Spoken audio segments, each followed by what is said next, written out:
trouble mind. Suppose there are times when you're feeling undefined. Suppose there are days when your colors turn to gray. That's when you call me and know just what to say.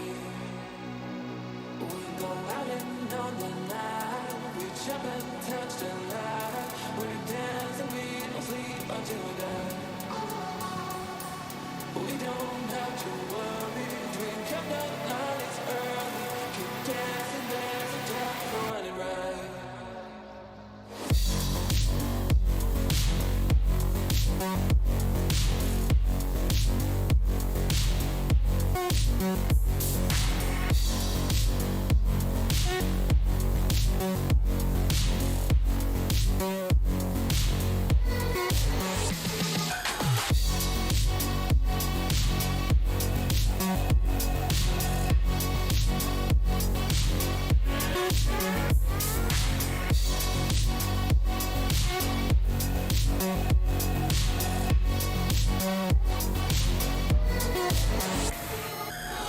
All right.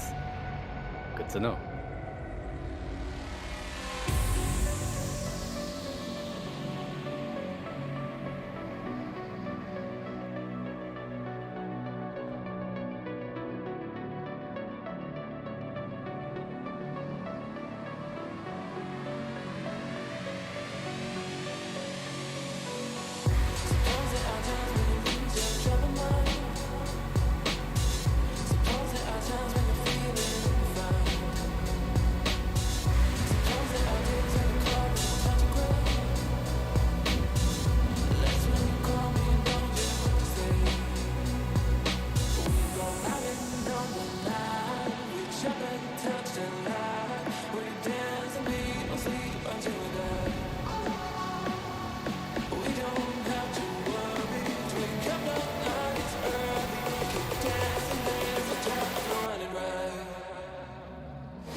Ladies and gentlemen, it is time for an hour and a half of racing here at Silverstone. It's week 5, but sort of week 4 of the Simrigs Sprint Series here for the European split. Hello everybody, my name is Nick Amon and I'm joined alongside Simon Bauer.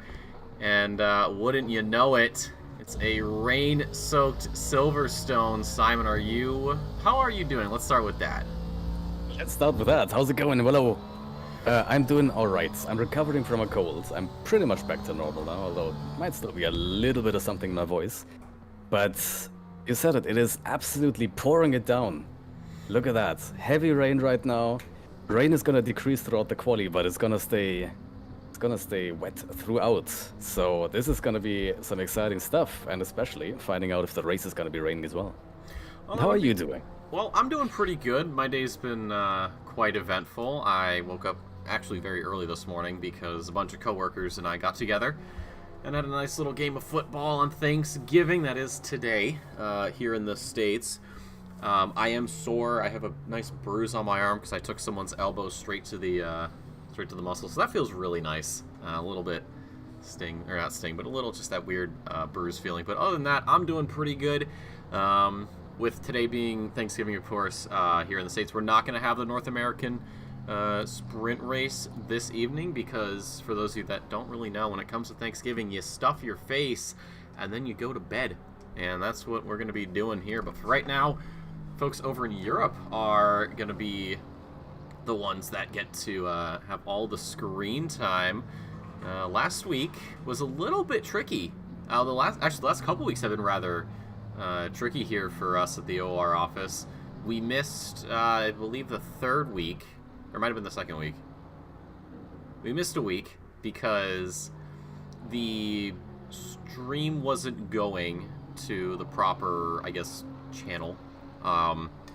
The stream key, I think, got reset, so that was an issue. And then last week we called off the race because of server issues. For those of you that don't remember, Mullick's credit card got hacked, so his bank froze the card, and it just so happened that at the same time there was to be a payment to our server providers. And when I say server, I mean every single server that we have here at the OR went down at the same time because of that.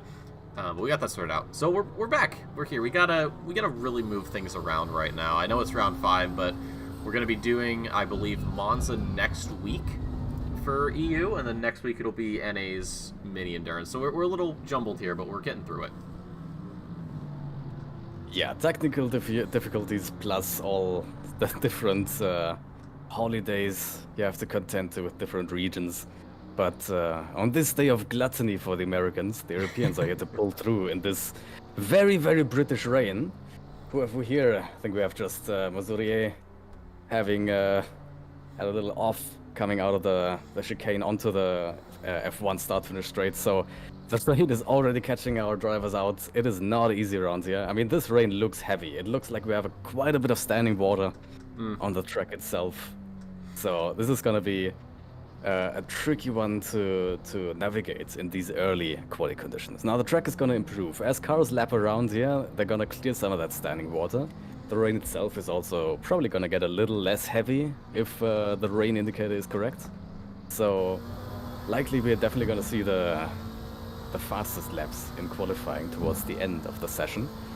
So we have quite a few drivers still in the pits right now, probably waiting until late to actually give it their all. But for most of these drivers, probably a good idea to go out there and just get used to the conditions, because these conditions are very, very different from what they're going to be doing on a dry track.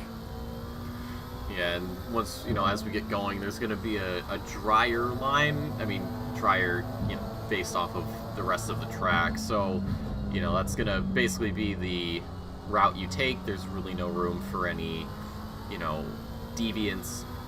That's what you've got, and I wouldn't be surprised if that carried over into the race, actually, because when you look at it, I mean, it's England, it's always raining there, it's always cold, it's always sad, and these drivers are going to be feeling it. So despite the fact that the rain will be decreasing as quality goes on, I don't know if that will carry into the race itself.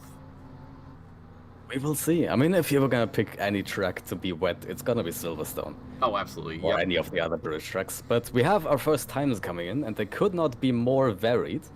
We're starting with a 2:23 from the jet ski right now, and the fastest lap right now going to Felgen. So our champion from last season is once again back on top finally with a 2:16.2, so quite a lot faster than well, a lot of the rest of the field right now. But in the rain, it's always important to get used to things slowly and to just get a time in there at all.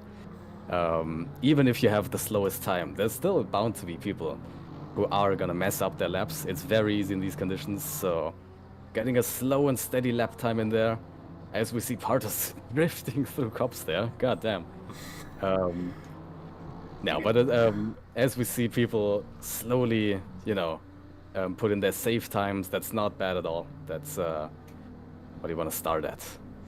Yeah, we have just lost. No way. We have just lost Felgen from the server. Oh no. Who knows if that's a disconnect, some software issue, some kind of PC crash.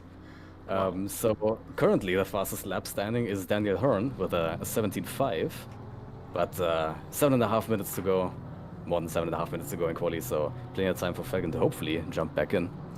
Yeah, the gap though from first to second's a lot closer now. Only 300ths between Hearn and Fredrickson compared to the 1.2, almost 1.3 we had between Felgen and Hearn. I think that's a little closer, but yeah, hopefully he does get back into the Sur. We got 22 cars, 23 when Felgen returns, if he returns. But it's looking pretty good here for Aston Martin, top 3. And as I say, that Cuthbert splits them up, although it is 4 British manufacturers in that top 4. And then, of course, you have Luca Sienaker there to just ruin the party with that German BMW. But Phillips is only second in some out, so possibly see him to jump up. And Hearn has improved to a 2:16.7, so quite a bit improvement from his previous best. But if I do remember right, I think Felgen has still got him beat. If he does come back in here, no sign of him just yet. No, probably just fixing a couple of buttons, maybe resetting the connection. You never know what happens. But yeah, we'll see him. Hopefully, see him back here rather quickly. Really quick, though, of course, as we always do here. Quick shout-outs to Simrigs for sponsoring Season 11 of the Sprint Series. If you're looking to upgrade your rig or maybe get your rig started, Simrigs has got you covered. Based out of Melbourne, they are covering all of Australia and New Zealand. No problems there. If you're a Patreon member, you get 5% off in-store. Simrig equipment is important, but also is very expensive. So I would absolutely go for that 5% discount. And if you're like me and Simon and you live outside of that wonderful region of the world, well, you can shoot them an email and they'll work something out. But as we switch back here, look who has returned. It's Felgen. He's back. And Vinogradov with the fastest lap. That's right. Felgen has returned, but he has been knocked off the top by 2 drivers.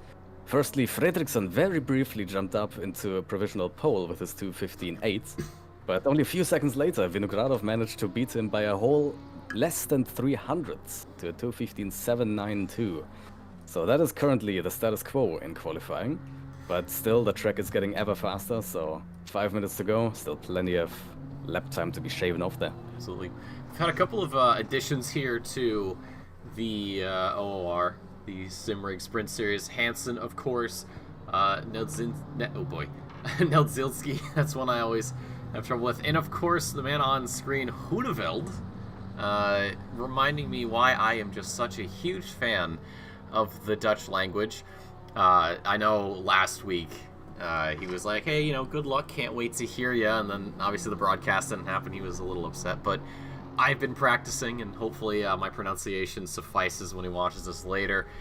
Goes up to P13, actually, at 2:20.222 is his starting time, so that puts him pretty high up in the order right now. Could definitely improve, and as I say that, he gets bopped down a position to 14, but still about 4.5 minutes to go here in qualifying, and the rain's still coming down.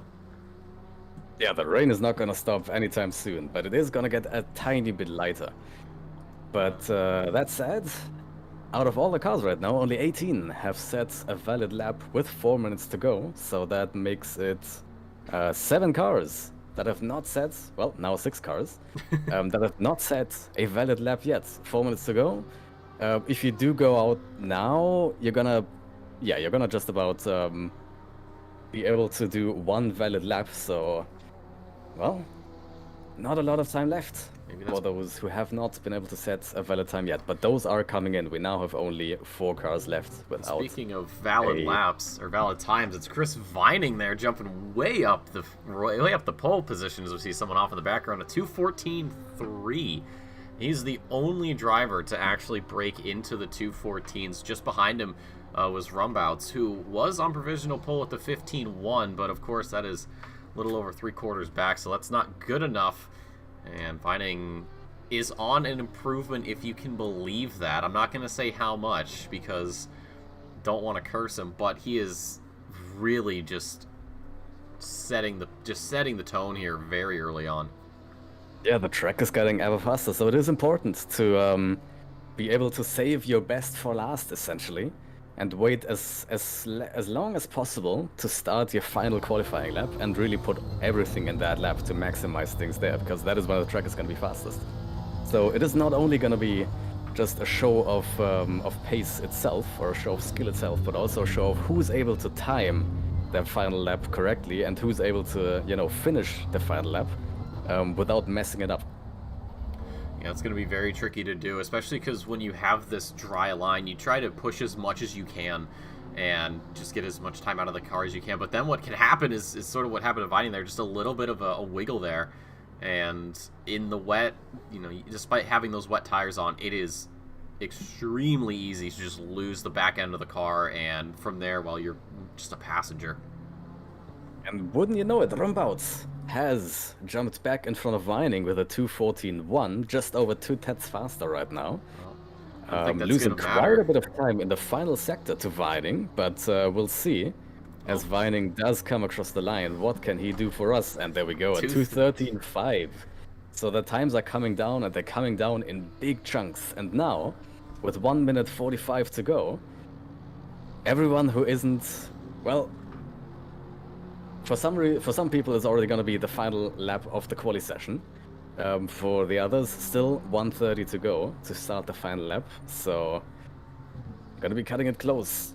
Let's see, Boschert, or Boscat, Hansen, and Mazurier. Those are the 3 that still haven't been able to set a valid lap.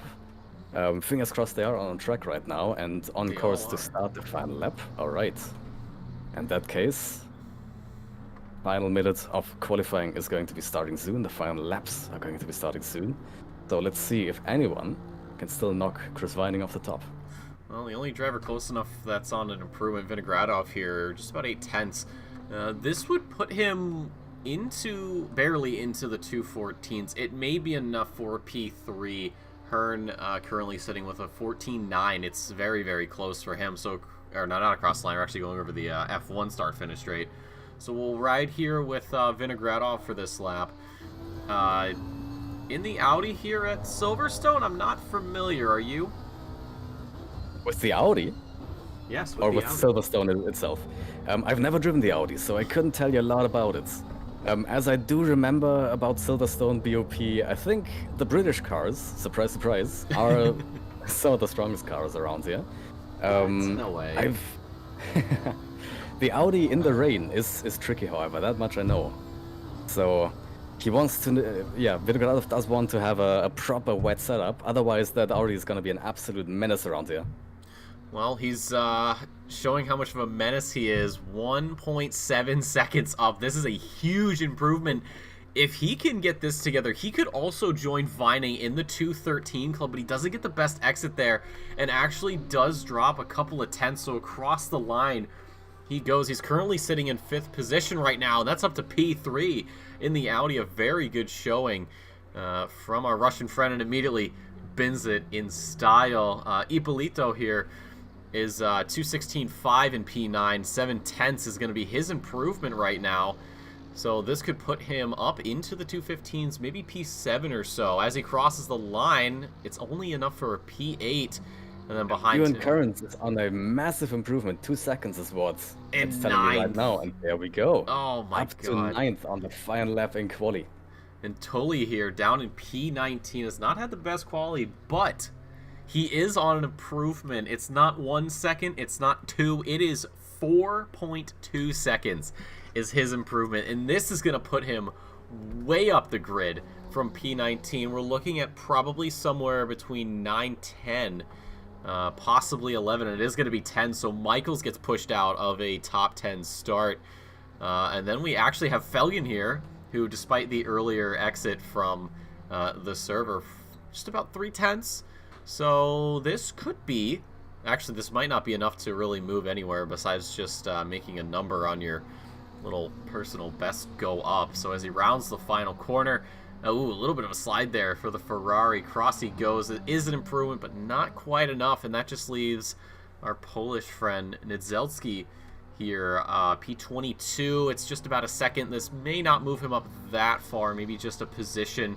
And as he rounds the final corner, his final position will be P21 right over Starkey. It's only Bouchard and Missouri that haven't put in a lap.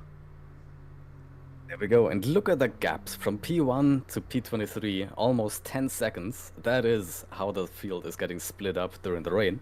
And, and the race session is looking bone dry. So but look, 30 minutes. Rain. 30 minutes, we could be seeing some moisture here on the circuit. You can actually still see it on the car, at least on the inside. We now see how Kunos has handled their rain showing. Well, nicely done. So, go ahead. The weather is looking as beautiful as it possibly can right now, but conditions are definitely not perfect. We only have a fast track right now, and we do have, as you said, that expected light rain in 30 minutes, and maybe even sooner than 30 minutes. Yeah, so we're going to take a little walk through the grid here, as we always do, of course.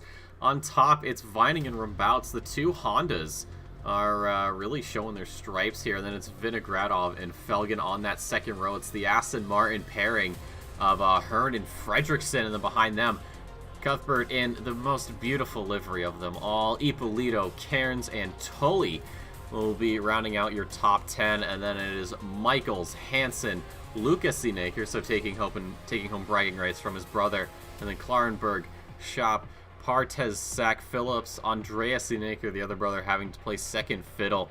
Huneveld, Niedzelski, Starkey, Vischer, Bouchard, and then, of course, it is going to be Missouri, the man from France, to round out the back of the grid. And then, of course, we have the Simrigs Chevrolet safety car. Beautiful as ever. I never get tired of these liveries, let me tell you. What an absolutely hideous beauty that safety car is. How dare you? Well, it is. It does stick out for sure. And we do have a history of having hideously beautiful safety cars in OR, so I don't think that's too much of an insult. But here we go, a minute to go before the cars are able to turn their engines on and get going for this 1 hour and 30-minute race without any mandatory pit stops, but obviously at least one pit stop for everyone on the grid to get through. Yep, probably we'll definitely be seeing drivers go in maybe about 30 minutes when that rain starts coming down. But very quick, of course, ladies and gentlemen, just another quick thank you and shout out to Simrigs for sponsoring Season 11 of the Sprint Series. I've given my spiel hundreds of times. Sim racing gear, whatever you may need, they've probably got it there under the hood. They've got you covered. Australia and New Zealand, you're already on that list. The rest of us, an email is pretty much all you're going to need to get the equipment you need.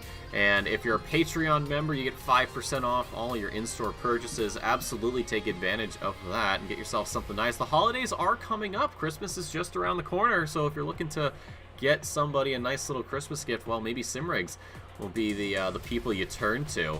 But we hop back over into the server, and the Simrigs safety car already taking off, and we're going to be getting ready here for an hour and a half of action around Silverstone. It's going to be dry, and then 30 minutes, it's going to get a little bit damp, and at that point, I think everything's going to get shuffled around. Oh, and the 30-minute rain estimation has now switched to medium rain. So things are going to be picking up. And talking about the weather and the pit stops, as you said earlier, making your mandatory pit stop around that 30-minute mark does seem very logical right now. The thing is, we only do know that in 10 minutes it's going to be dry, and in 30 minutes we're going to be getting medium rain. We don't know what's going to happen between those 10 and 30 minutes. We don't know what's going to happen after those 30 minutes. The thing is, well, right now, we do see that 30 minutes estimation is medium rain, so that is definitely quite a bit.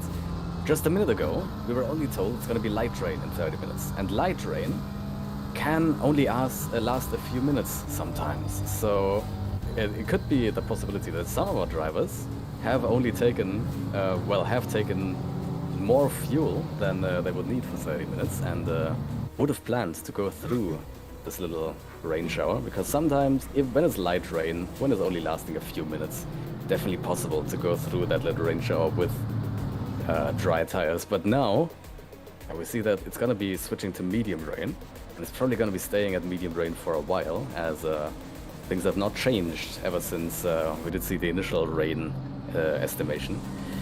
It's looking like we're definitely going to get a pretty wet track around the 30-minute mark, and the rain is definitely going to be starting a good bit sooner than that. So, for sure, it's probably going to be the best idea for most of these drivers to be switching onto wets around that 25 or 30-minute mark, and then see how the rest of the race goes on. If it's going to stay wet, if it's going to get dry at some point again, and they might have a reason to switch back to dries.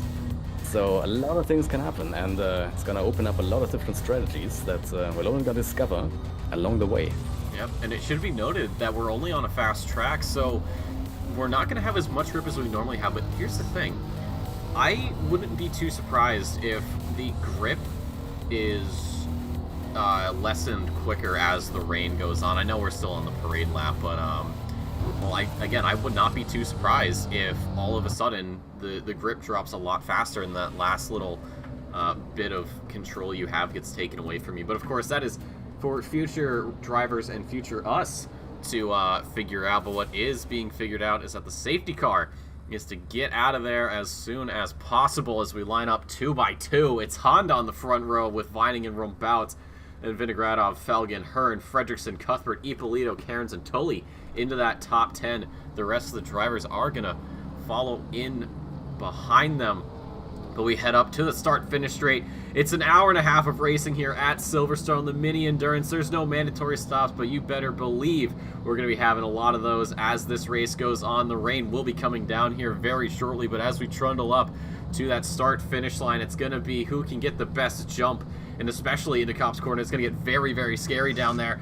Having two wide, we've seen what can happen in Formula 1, and I don't know if ACC is any different, but it's green, green, green here, and it's an excellent getaway from the Hondas down to turn number 1. It's going to be Vinogradov on the inside. Not the best start there from Fredrickson, who does start falling back a bit, but he does manage to recover nicely. Slots in behind Hearn as we head through the S's here. Magnussen, Beckett's Vining is going to be the one that's going to just peel away. He's already pulling out a massive gap here. Does not want to waste any time whatsoever getting out of town, and everybody else, we see more two wide in the background.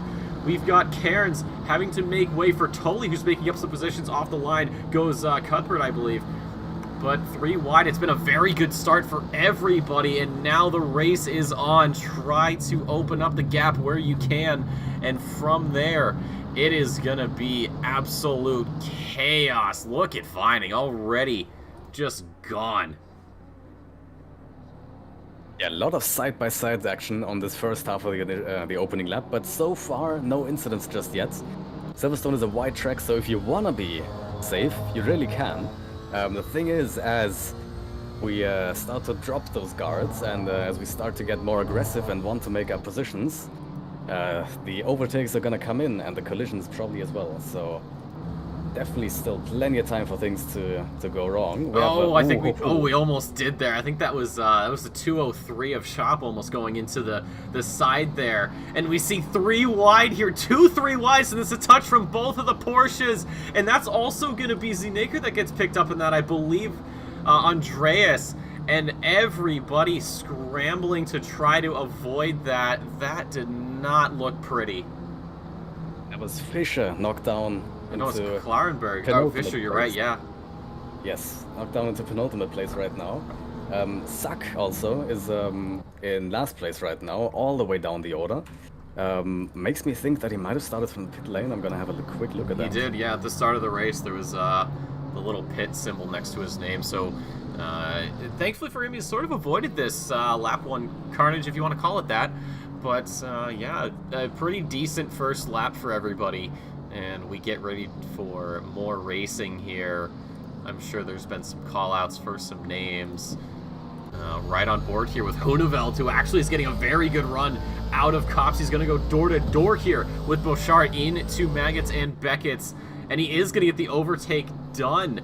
It's Bouchard, the Belgian, that has to back out before the corner, save his race. It just started. There's no reason, and off the track in the background is Starkey going a little bit too mad there, and that will let Klarenberg through, and just in the back there you do see Fischer and Sack in the pit again. We jump back. Daniel. Oh, he's on wet tires. Oh, he started no. the race on wet tires accidentally. That's what I figured, because I you know, we started from the pits. That's one thing, but I saw it again. That was my first thought, was did he have on wet tires? And I don't know if you've tried to drive on a dry track with wet tires. It does not work. It is even more slippery than a wet tire in the rain. It is very, very tough to get around the track. So honestly, props to him for even surviving this opening lap and being able to get back to the pits to change back to dry tires. But he's not going to be happy about that little mistake for sure. No, absolutely. On top of already starting from the pit lane. And look at this little battle here. It's Hearn and Vinogradov. Right behind them is Felgen, who is trying to do a little bit of bump drafting here. Not quite gonna work. And it is going to be Hearn backing out for a moment, but maintaining that P4. Vinogradov will absolutely be using the battle between these two. A little bit of a bump there is going to push Felgen on through, but Hearn not done quite yet. He does not want to give this spot up. And you can see just how close he is on the back of the Ferrari. He's got the slipstream as we head over the start-finish line. Felgen's getting a little bit dicey there. And just behind them, it is Fredriksson down the inside. I thought for a moment Hearn was going to go for it, but thinks better of it. Felgen on the rear bumper, please no pun, Torino. I thought Jimmy Broadbent wasn't racing in the Sprint Series. But once again, getting the better exits out of Cops, and going almost side by side with Felgen before having to pull out as we go into Maggots and Beckett's. But I'm sensing a theme here. Hearn is getting the better exits, and he is going side by side, and maybe even in front of Felgen at the end of the hangar straight. Yeah, full corner ahead. Oh, but Felgen's not done. Tried to go for the inside, but does not make the send. So Hearn up into P4 for now. Yep, and right behind them it's Fredriksson. The two Aston Martins maybe unintentionally working together here, trying to make Felgen's afternoon a little bit more stressful, because you can see how much ground he's already lost to Hearn. Just out of that one little exchange, Hearn has managed to open up quite a gap, almost a full second, down to the Norwegian, as he's got Fredriksson just bearing down on him. It has not been too nice, but we're going to hop back here. We've got a nice little battle pack forming from Huneveld all the way down to, looks like Starkey, the two McLarens up front of Neldzilski and Phillips. Phillips actually could find himself getting swallowed up into this, and this is not what he wants. He wants to get as far away from these drivers as possible. And Hearn, in the meantime, is absolutely flying. He has already just attacked Vinogradov. Sadly, had to pull out and lost quite a bit of ground to him again. But as he's been looking so far, it might not take a long time until he is back on the back of Vinogradov and can go for another overtake attempt. Yeah, but you see that brought Felgen and Fredriksson right back up into this fight. Vinogradov, once running by himself, now has three drivers bearing down on him. Just ahead, you do see Rumbouts going into Cop's corner, Vining just before him as well. Oh, and it's a wide line for Felgen. Could this give Fredriksson a chance, as he gets a pretty good exit? And is he going to go for it into Cop or into Maggots and Beckett's? No, he will not. He's going to think better of it. In the background, hold on. Oh, I thought Michaels had a very good lunge there on Cuthbert, but camera angles lying to us. And once again, Hearn right on the back of Vinogradov, now on the hangar straight, getting that slipstream. Let's see if that's going to be enough to allow him an attack into the next corner. He does take the inside, does brake relatively early though, and stays safe. Vinogradov. Plenty of time to make that overtake. No need to go too aggressive just yet. And it's looking right now like he has quite a bit more pace than Vinogradov, which makes me think about setups. Obviously, we're gonna have rain very soon in this race, and we don't know how long that rain is going to last. So we have different strategies of drivers picking normal dry setups perhaps, and others picking proper wet setups, others trying to straddle the line in between. So some drivers are definitely going to have the car advantage right now in this dry condition, and some drivers are going to come alive when the rain comes out. Yeah, we'll definitely see it. And Hearn I don't think he really got the best entrance into the corner. No, he didn't. So that'll give Felgen a chance to actually catch up here. Vinogradov going to start building. Looks like he went a little bit wide, but we go just about door to door here. Rear right quarter panel. Felgen's a little later on the brakes. Is going to be looking for a move. It's door to door, a little bit of a bump, and Felgen does have the inside line. We saw this. It's the exact same thing. There's a bump there, and that pushes Hearn out wide. Oh, deja vu all over again, and Hearn has a lot more work to do now. There we go. It might look like Vinogradov is just a little off the pace compared to the cars behind him, instead of Hearn being an absolute flyer, now that Felgen has gotten back in front of him. So it makes me think that Vinogradov has decided to go with a slightly more wet-centric setup, and we're gonna find that out once the rain does come down, probably in around 15 minutes, I'd say. Now just about. Mazoria here doing a very good job of coming back up from the back of the grid, currently P17. He was looking for a little bit of a move onto Phillips. It didn't quite work out. He didn't get the best line possible. But as I say that, through Cops they go. It's actually a pretty solid exit here for the Frenchman. As we head into Maggots and Beckett's, he may not go for the move just quite yet. These just set of corners here, absolutely amazing when you hit it just right. It feels so good. And then onto the hanger straight. It's not quite close enough. There's about half a second between them.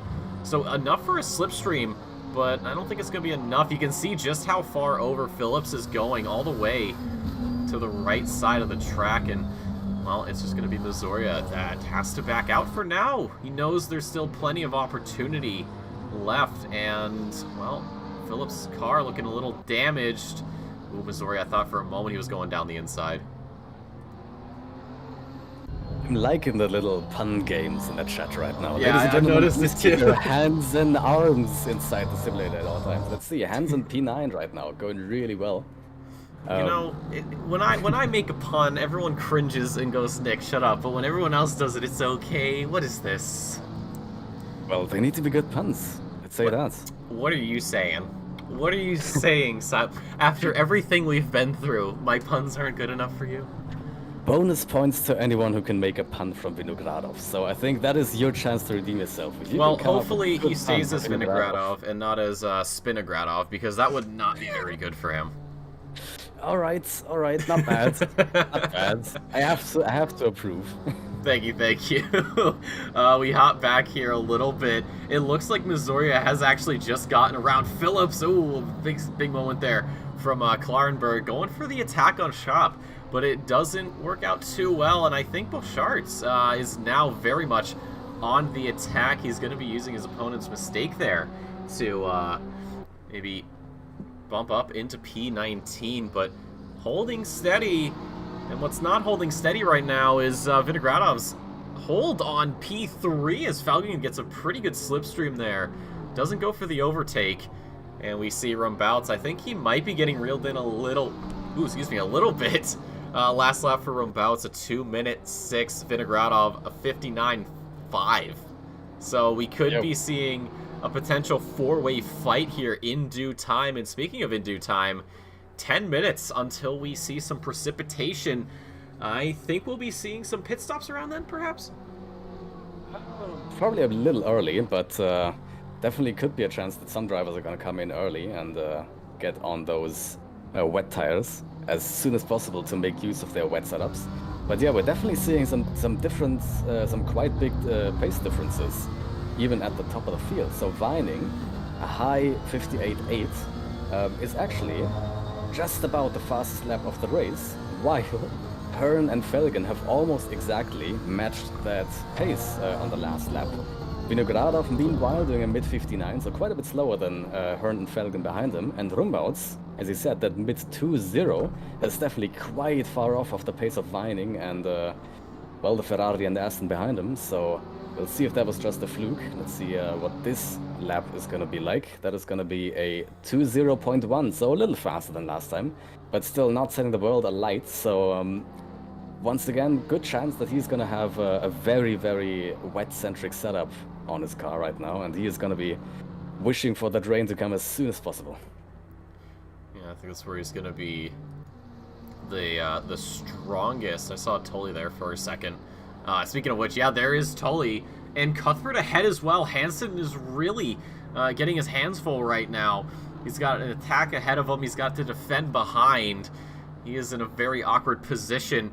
The McLaren's very strong here, but of course Tully in the Honda. You look at your top two, Vining and Rumbaus also in Hondas. So this is a very dicey race for these drivers, especially because they seem to just match each other on speed, handling, pace, just pretty much everything across the board. Yeah, we're getting asked, by the way, if ACC does simulate the humidity increase before rain. As far as I know, that's not part of it. That would be very, very accurate, but in ACC, as far as I know, you really only start sliding once the rain starts coming down, or once there's an actual layer of liquid on the track. But the track, as said, is only fast right now. It is not optimum. It's not perfectly rubbered in. So the drivers that likely will have practiced mostly in optimum conditions definitely have to adapt a little bit from these conditions right now. Yeah, and also, this is the Rumbaut's time to be starting to get your wet pressures ready. Likely he's already had those ready at the start of the race.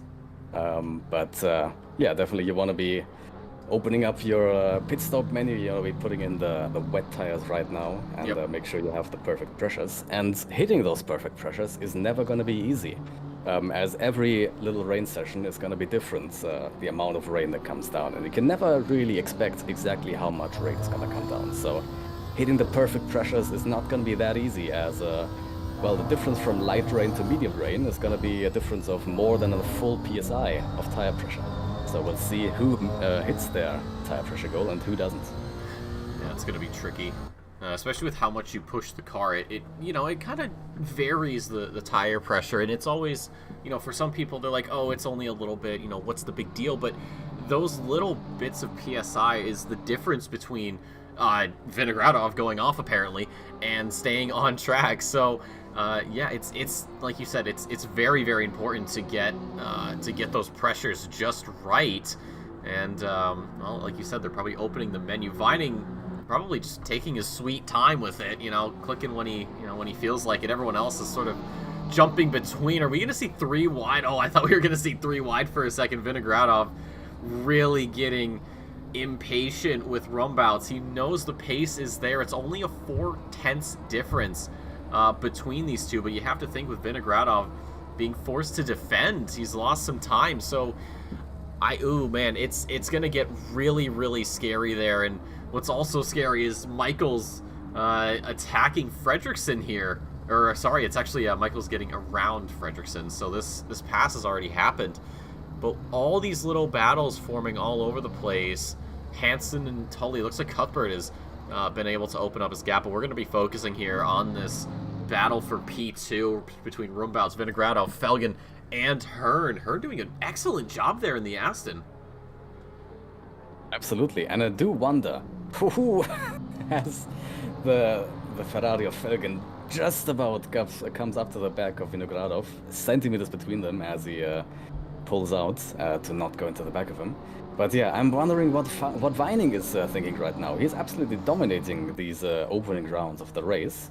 Let's see, the gap around 7 seconds to P2 down.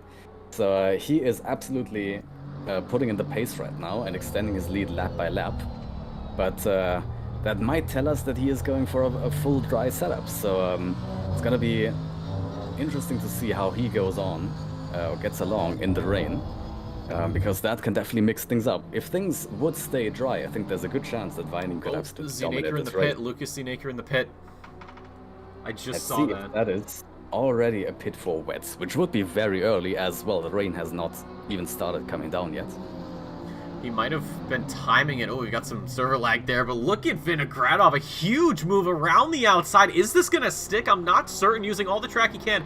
Felgen also picking up some pace here as we head into the chicane. Vinogradov finally getting around the Honda, but is it going to be set in stone? It doesn't look like it. Down the inside, Rumbouts with the better line.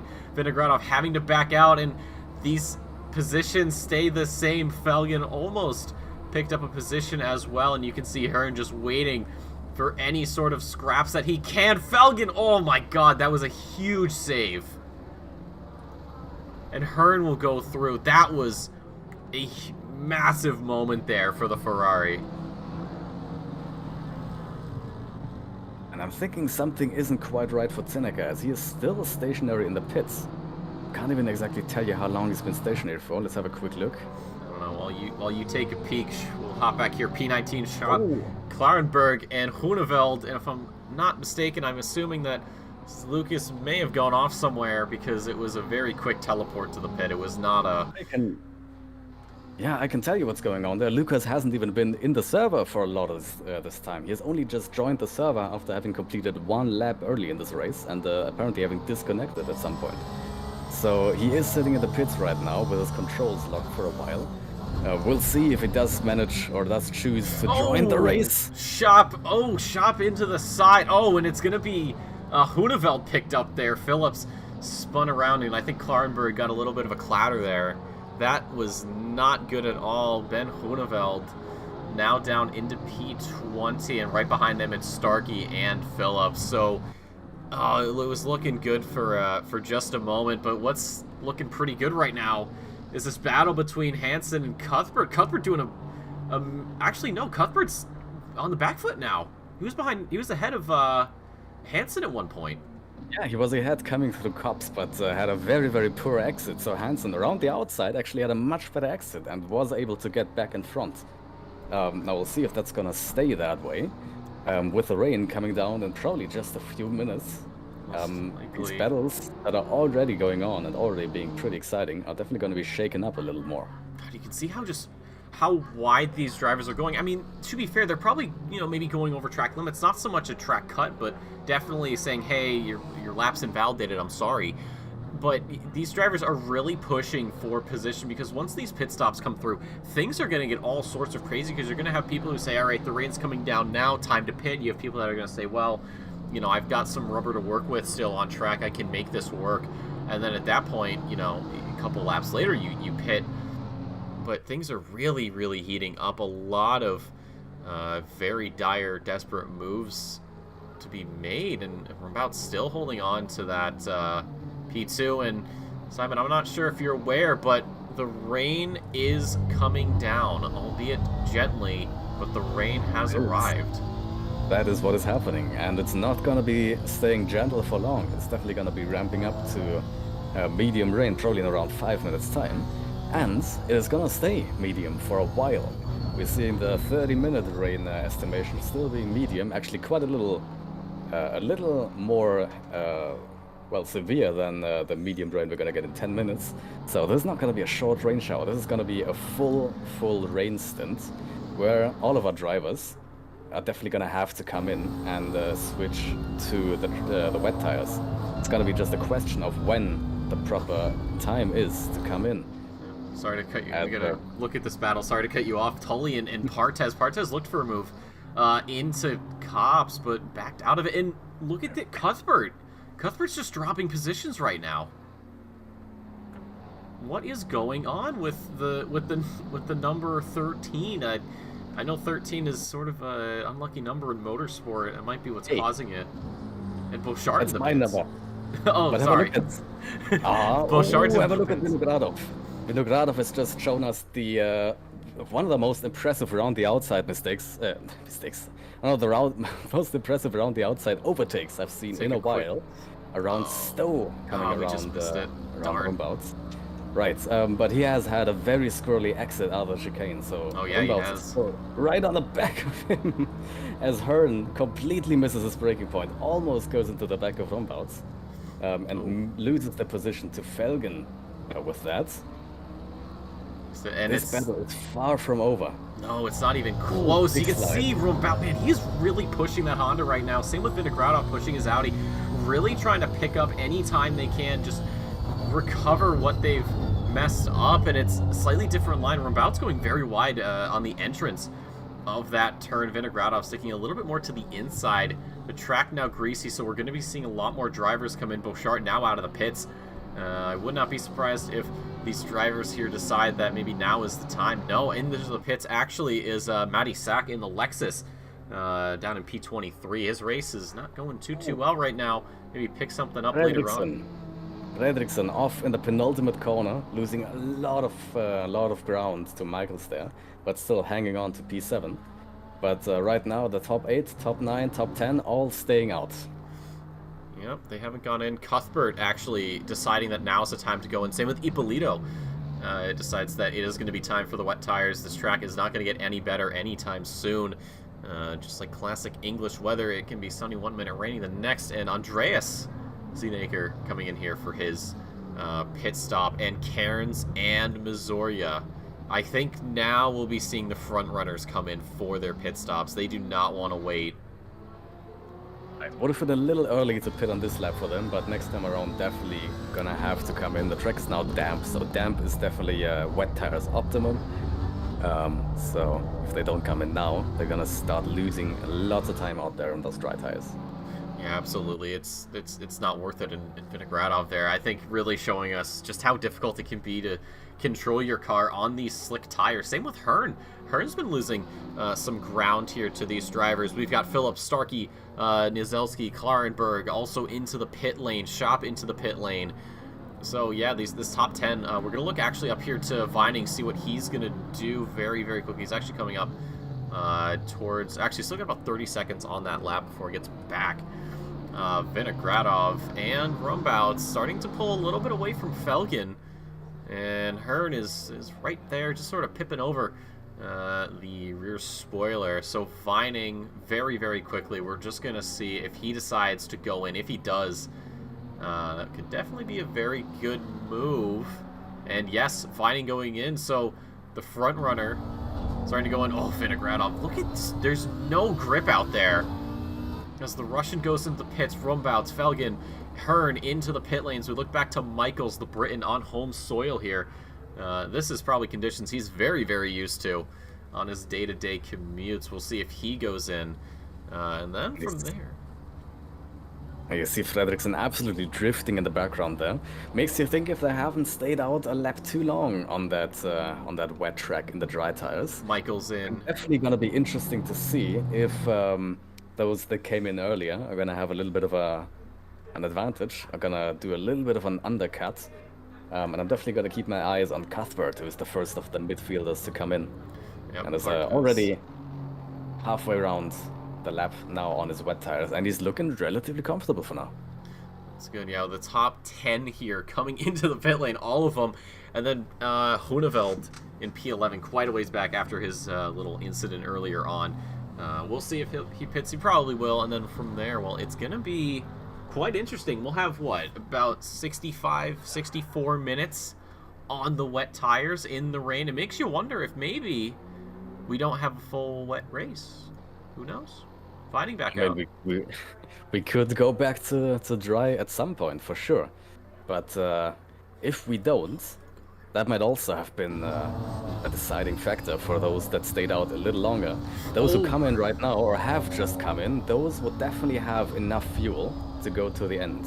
The little more questionable about those who came in a little earlier. Yep, stop-go for Michaels. That has to be speeding in the pit lane. And yes. That's going to get, I believe, transferred over to a 30-second time penalty. Or, no, I believe a drive-through. And speaking of drive-through, Partez picking up one as well. So I think the pit lane, a little bit slippery on entrance, is catching people out. They're going a little too quick over that pit line and just giving them these penalties. So that's something that these drivers have to watch out for when it comes to just going into the pits, because you said earlier, you're practicing so much in dry conditions, in the optimum conditions. And yeah, there's the drive-through for Partez getting transferred over to some time penalties. He's really struggling with that, Bentley. But yeah, you practice in one condition, and all of a sudden, you forget, hey, you're in England. You're not gonna have these perfect weather conditions all the time, and that's probably what people have not been practicing, is wet weather driving. And what do you know? I said I was going to keep my eyes on Cuthbert, who was one of the first to come in, and see if he had gained any advantage from that.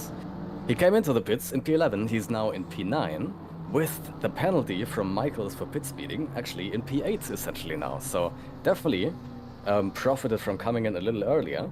The question is now just if the race does go to the end in these wet conditions and our drivers don't have to do another stop, if the fuel is going to be enough. You'll definitely have a little less fuel consumption in the rain, but an hour and 6 or an hour and 7 minutes are definitely not going to be easy, even in the rain, to go on one set of fuel. No, definitely not. Klarenberg picking up a penalty. Lucas Zenaker picking up a 10-second somehow. I don't know how that one's possible, but sure thing. ACC, go off. But yeah, things are a lot calmer now. It seems it wasn't as chaotic as I assumed it was going to be following the pit stops. But there's still plenty of time for things to ramp up. Of course, we look back up here. Vinogradov has not really had the best run following his pseudo lunge into Kops at the start of the lap following pit stop. So I'm wondering if maybe he's struggling more than he would think he would be in this wet weather racing conditions. Vinogradov last... Yeah, Partis into the pits, there we go. But Vinogradov last lap a 3:07 coming out of the pits. Vining's first lap coming out of the pits, 3:07 as well. Rumbaut's first lap coming out of the pits, 3:04. So let's see if that was just a difference in the pit stop itself, or if that was actually on-track pace. We're going to see that at the end of this lap. Well, but what I can tell you is that Rumbauts has closed the gap to Vining down to 4 seconds from, it was around 9-10 seconds before the pit stop. Yep. Well, you have to also remember is pit boxes are at different points on track. You know, obviously you're going through the pit lane at the same time, but you have to wonder if, you know, if you're farther ahead, your lap may have already started. So the timing, like you said, is a little bit, it's just inaccurate outside of the outlaps. So we'll see what we're rocking and rolling with as this carries on. We look back here, the two newcomers to the Sprint Series, Hansen and Niedzelski. The battle for P15, it's simmered down a little bit. I think they were kind of on top of each other at one point, but Hansen definitely getting the upper hand right now and trying to stretch his lead, trying to catch up to Mizoria, who's about 5 seconds up the field. So we look here, Vining comes across. It's a 2:11 for him. In the background, it's Rumbauts, and it'll be a 2:10. That is very telling of possible setups. 7/10 faster for Rumbauts, and a big slide coming out of Kops there. I'm impressed he was able to hold that. The car snapped to the left, and then back to the right, and then back to the left. Who was so that he for? lost quite a bit of Rumbauts. So he lost quite a bit of pace there, but was able to hold the car in one piece. Let's see this. But, that is Vinogradov. Oh my God, that is a huge amount of oversteer. That is impressive that he managed to keep that locked down, especially relatively at speed and still sliding afterwards. Hats off to him. That was amazing. Yep, but that has brought Vinogradov onto the back of him. Only half a second between the two now. And we have definitely seen that Vinogradov is comfortable in this ring as well, so we'll see if Vinogradov can challenge Rumbauts now that he's had a little bit of a slip. Yeah, that might have been what he needed just to get a little bit closer, and I'm sure Rumbauts is wishing that the little Pac-Man on his livery was gobbling up those big orbs to try and get a little speed boost to pull away from that ghostly Audi of Vinogradov. And it looks like he might have actually found that little power-up pellet as he is pulling away ever so slightly, it looks like. Yeah, and do keep in mind, there's quite a bit of spray right now for the cars. Not that much standing water just yet, but that is only going to get worse as time goes on. So the spray is definitely a big factor of, well, added difficulty while following someone. And now we can see Rumbauts already almost up to a second again ahead of Vinogradov through that slow section of the middle sector. So getting close is one thing, staying close in the rain is a very, very different story. Yeah, it's especially hard because with, you know, on your own when you're following a car in dry conditions, it's hard to see your brake points just because you have a big machine in front of you that's kind of blocking your view. But, you know, with the spray, like you said, that's just an added layer of blindness that gets added onto your already difficult chase. So what we're going to be seeing is drivers getting a little close, but then just really backing up into corners, especially some of these high-speed corners. It is extremely important to get that turn-in point just right, especially in the wets as well. So, oh god, it's gonna get. I think we'll see a lot of, I would say maybe like fakes, you know, maybe dipping one way and then backing out, try to spook someone off their line. I think that'll kind of be the name of the game for the rest of this race as long as it stays wet. Although 30 minutes, rain's going to be tapering off, although that will be because of some heavier rain we'll be seeing in about 10 minutes. Yeah, still too early to call the race end, if that's going to be in the wet or in the dry.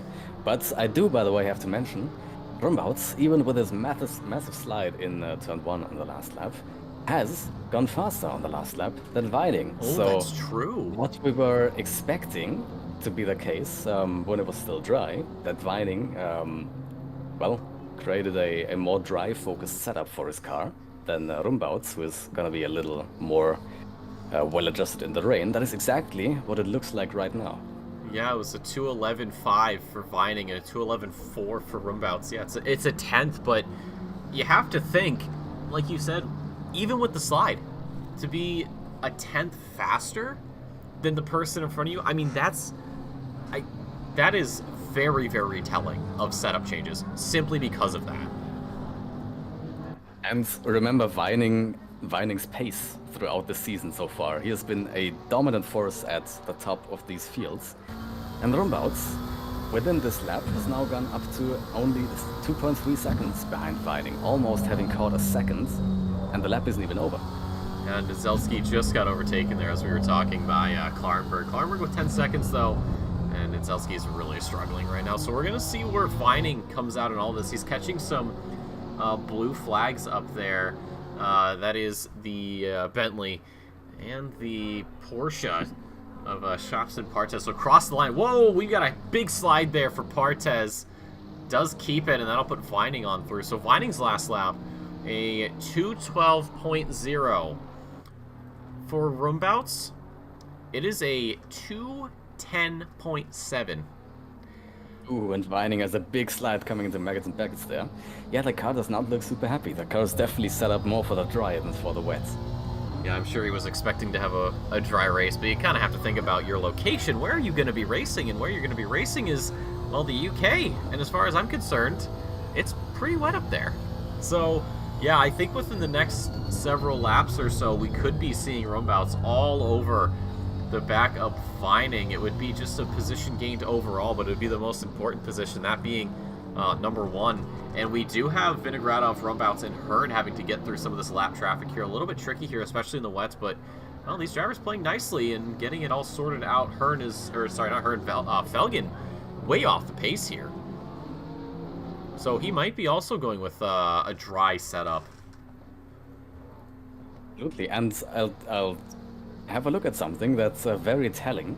If we look at the electronic settings for Vining and Rumbouts right now, both in the same car, both in the NSX Evo, Vining using engine map 1, that's the progressive map that's a little less aggressive than the one that Rumbouts is using, which is map 4, which is the, I think, linear one. But also, Vining using TC6, Rumbouts using TC1 in the rain. Ooh. That is usually the TC you use in the dry for the Honda 111. So Rumbouts on his dry TC is a lot more comfortable even than Vining on his high TC. So that is definitely telling of the setup differences between those cars. Yeah, an engine map 4. That's, you know what, so is engine map 4 better for this, or would it be engine map 1? What's your call, and why? No, it's, I mean, for the rain, neither of them are better, really.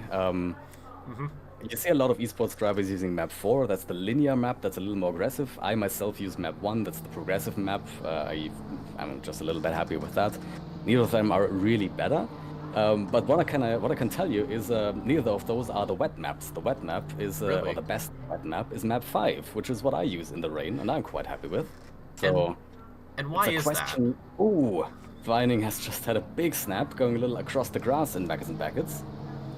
Definitely losing quite a bit of time, but for now still staying in front of them. Yeah, but you can see, look who's right behind him. I mean, it is Starkey, but Starkey's just a back marker for him. It's Rumbouts, who is really picking up the pace here. So Vining maybe getting a little nervous. He knows that Vining has quite a lot of pace there. Last lap's 2:12.1 for Vining, a 2:11.9, only 2/10 for Rumbounds. But slowly but surely, the ocean descending upon Silverstone, and Rumbounds has his fishing pole out there, and he is looking to catch the biggest prize of them all.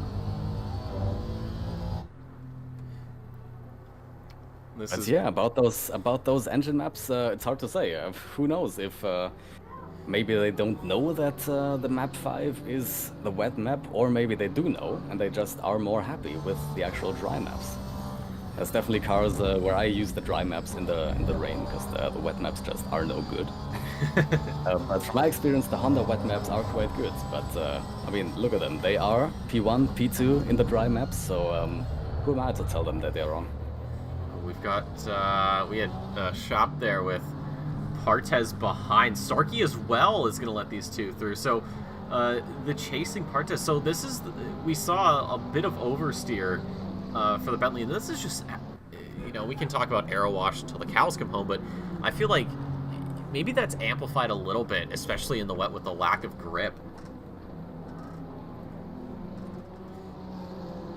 We check back up here up top. It's Vining, so across the line, we'll see what the time is. A 2:12.5 Rumbouts, a 2:11.5.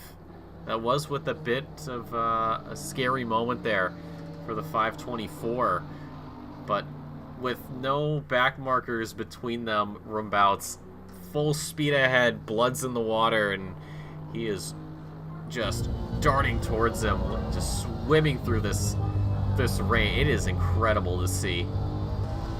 Yeah, we've seen Rumbouts roughly a second faster than Vining on these past few laps, and he is now, I believe, within like half a second of Vining, so things might already start getting spicy on this lap. Yep, with that slipstream to the inside, Rumbouts is looking, trying to sell it. Vinogradov knows that the shop does not carry such a thing. As we head down here under the banner, Rumbouts again going to be looking for an inside. Maybe just a little bit of a sell there. Doesn't quite work out. Is a little bit later on the brakes. Does pull in closer, but how much closer does he get? Actually, it is a fair bit, especially, but they both get a little loose there out of the corner. So for right now, Vining holding on by a thread, but he knows that that thread is slowly letting go of itself. And Rumbouts a little bit of a slip there over the curb. Loses some time, but I don't think that's anything to really worry about for him. He is barreling on through right now, and you can see Vinogradov as well catching up. Yeah, absolutely. As they are starting to fight, they are going to lose a little bit of pace. They aren't fighting hard just yet, but you can see Vinogradov already catching up there. If they do actually decide to start attacking and defending, then that's definitely going to put Vinogradov right on the back of them and make that a three-way battle for the lead. And maybe soon after a four-way battle of the lead, as Hearn isn't far off either. No, Partez and Shop trading positions a little bit in the background while we are focused on the big fight up here for the top spot. Top three is still going to be very much contested as this race carries on. Hearn has unfortunately fallen off the pack. He is quite a ways behind Vinogradov. So, barring some sort of oddity, I don't know if he'll be in the running. Felgen as well, quite off the pace, and these drivers now starting to pull up to back marker of, I believe that's Huneveld. So this will throw a little bit of a spanner in the works and maybe bring some people closer than they should. Maybe Rumbouts is going to be looking at the Aston Martin and saying, all right, well, if you can just hold up, finding a little bit more, I can slip down the inside or maybe around the outside. Yeah, if the last lap is anything to go by, then Rumbouts can't quite get close enough to Vining to really make an overtake. So in these conditions, things aren't really looking perfect for Rumbouts to be able to get a good chance there. But he is going to hope for anything that can add an extra variable into this battle, like a back marker, like Grunewald in front, to give him maybe an extra chance. But let me tell you, it is absolutely impressive to look through the field right now. All the cars impressively wide spread out. The closest battle, other than Oh, and off to The the battle side. for the lead is the battle for P20, and even that has just opened up a little bit. But You with saw. all the cars incredibly far spread out across the entire track, the top 4 cars are by far the closest to each other. Yeah, they're extremely close, and Huneveld got out of the way very, very early, so Vining maybe shaking his fist a little bit. Thought maybe for a second he could use that back marker as a way to build up some space, but look at how close this top 4 is. It's actually looking like Vinogradov has lost some pace up to Rumbouts just because of how powerful the Hondas are right now. Although he has a pretty decent gap to Hearn, although and Aston Martin getting a little bit racy there. So out of the final corner, a little bit too early on the gas there for Vining, as he is going to just lose the grip there. And as they head down into the start-finish straight once again on the inside, it's going to be Vining. Rumbouts around the outside. He's taking that first position, but it's going to be just for a little bit into Cops, and he just has to back out. He's going to look for the switchback here down to turn number 1, and he's right again on the rear bumper of the Honda as we head here into Maggots and Beckett's. Vining on the inside line will have the advantage through these corners. Rumbouts is really getting impatient, and it's going to pay off as Vining runs wide, and he is just going to spin around, and first becomes second, becomes fourth, and we could possibly see fifth as Felgen comes through. Looks like the mind games has worked out. Disaster there for Vining, who is also just stalled after trying to get back on the track. So luckily there was quite a big gap between P4 and P5, or P5 and P6. But he is now... it looked so good for Vining after Rumbouts has pulled out just before, well, perhaps attacking into Maggots and Beckett's, but then Vining does still maybe get a little unsettled by that challenge for Rumbouts and goes deep, spins the car, loses quite a few positions, now very, very far back. He's gonna hope for that rain to end as quickly as possible. And Vinogradov, out of P2, gets a drive-through for track limits. That's gonna throw a big spanner in the works for the battle for the lead. Yeah, he got a little loose there out of the corner. You saw him just go a little too wide, and that did pull Hearn in a lot closer. So this could be a position change, and you have to look at all of these penalties we have for these drivers. And you have to think, are people going to be on another... Are they on a one-stop strategy, or are they on 2? Because if they're on 1, well, these penalties are going to shuffle everything around. But if they're on 2, then it's not really going to matter. Hopefully Vinogradov's penalty gets transferred over to seconds, because doing a drive-through, or doing a pit stop, won't get rid of your drive-through penalty. Because technically, you're not really doing it. And he is really, really struggling right now. You can see how much that Audi is sliding. It looks like he may have a drier setup. And Hearn definitely opting for a bit of a more damp setup, and it's working out pretty well. He's keeping that gap pretty close, 2:12.5 for Vinogradov. Hearn with the 2:12.3.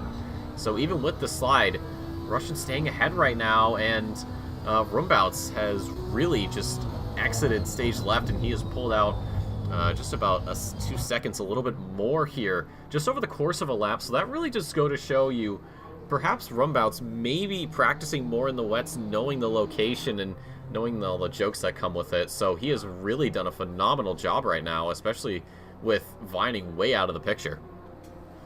Absolutely, but if the regulations have stayed as they were last time I checked them, Vinogradov is going to have to serve that DT. That is a drive-through for track limits, so he has violated track limits and gained an advantage 4 times, which is giving him those that DT penalty, and that is not going to be replaced with any sort of time penalty that otherwise would be given for pit speeding penalties. But look at this little battle between Hearn right now. Hearn is not content to wait until Vinogradov goes into the pits to service DT. Ooh, but he does overtake him around the outside there, but that was quite far off the track. Not sure if the stewards are going to be happy about that. No, there might be a call out. Nothing that Hearn can, that Hearn wants to risk right now, when the position already essentially is his.